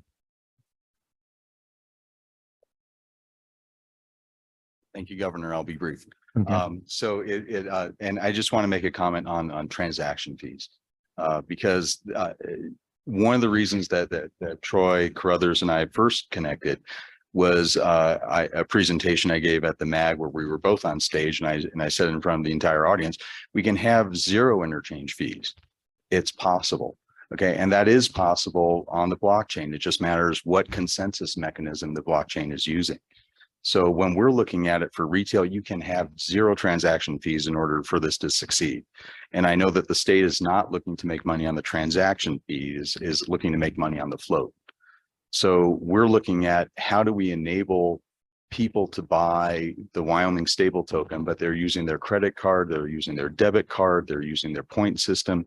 How do you enable that? So that's the only point I had to make. Very good. Thank you. I will note for the record that the amended draft is now posted. Brian, it looks to me like there are chat comments and others. I just want to recognize if there's anyone, but I think we've kind of come to the end of our meeting. So statement, okay. Comes from Daryl Hubbard. Says, my name is Daryl Hubbard, Executive Director of the Digital Currency Monetary Authority. Much of the conversation I heard today centers around untrusted public blockchain digital currencies. Government monetary authorities are trusted institutions of money for an economy, and the governance and features of a public trusted monetary system are quite different than these privatized, untrusted networks. I advise the Commission to learn more on public digital currency monetary systems. Thank you. Thanks very much. Members of the commission, we've had a pretty full meeting and we've made some progress. Is there anything more that you would like to bring up? Mr. Treasurer. Maybe some clarity on how we go forward on these things. Flavia and Joel are definitely tuned into this. The other expert that I had was Brian Bishop, and he was an excellent member of the committee. We don't have anything to do. So if you get anything for us to do, let us know. Okay. Treasurer, I think that JJ and the team at Input Output is going to be working on the value flow as he presented earlier.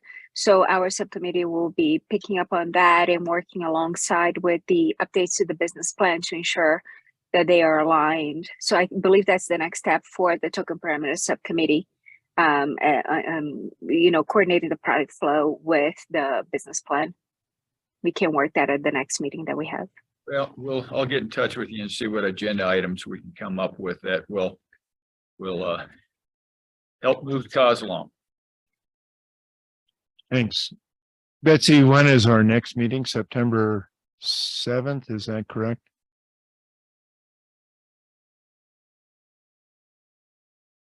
September 7th at 9 a.m. I think between here and there is a lot of work to be done. So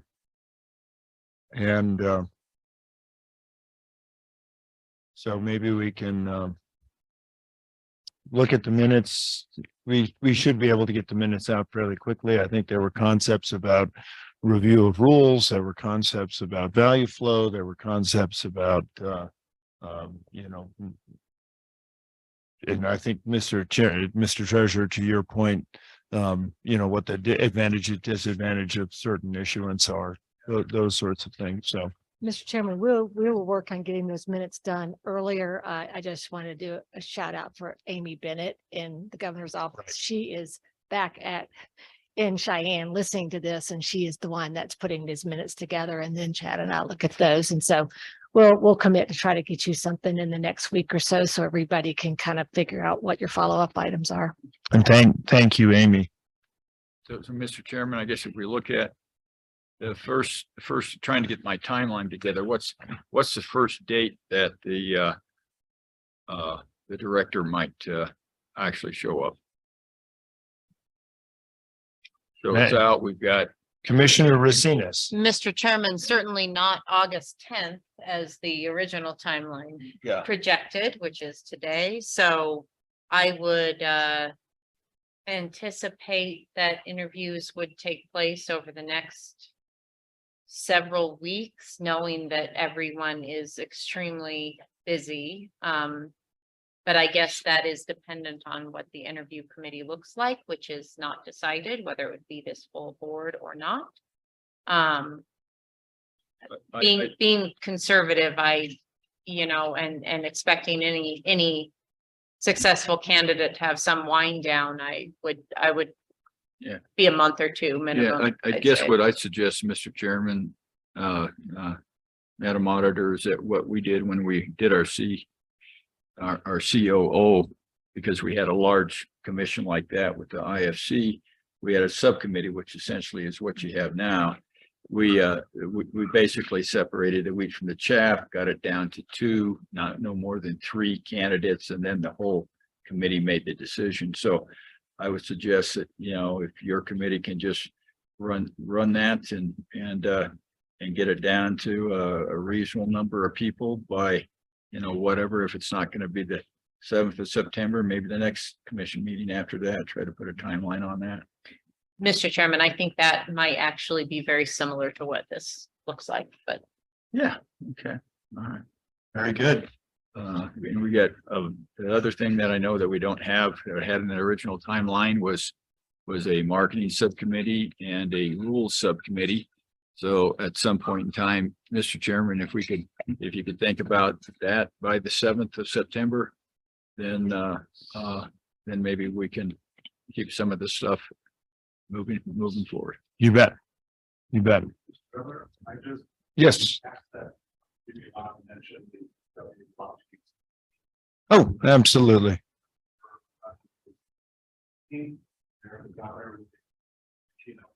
Thursday at lunch, but there should be cards with that. Yep. Okay, thank you, Director. And in the back.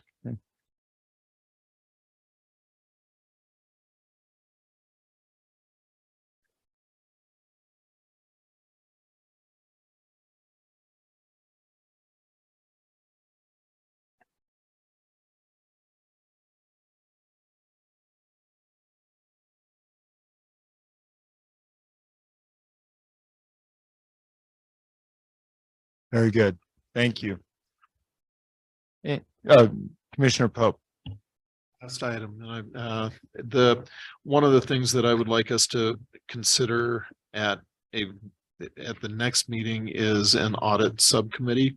The reason is the information I'm getting is that because of the novel nature of what we do, it's going to be an extensive onboarding process for whatever auditor it ends up being, and I would imagine that we would need to start that process sooner rather than later. Yep. Very good. Thank you. Is there anything further to come before the committee? If there isn't, I would entertain a motion to adjourn. It's been moved. Is there a second? Second. It's been seconded by Commissioner Pope, moved by Commissioner Racines. All in favor signify by saying aye. Aye. Nay? Thank you. We are adjourned. Thank you. You too.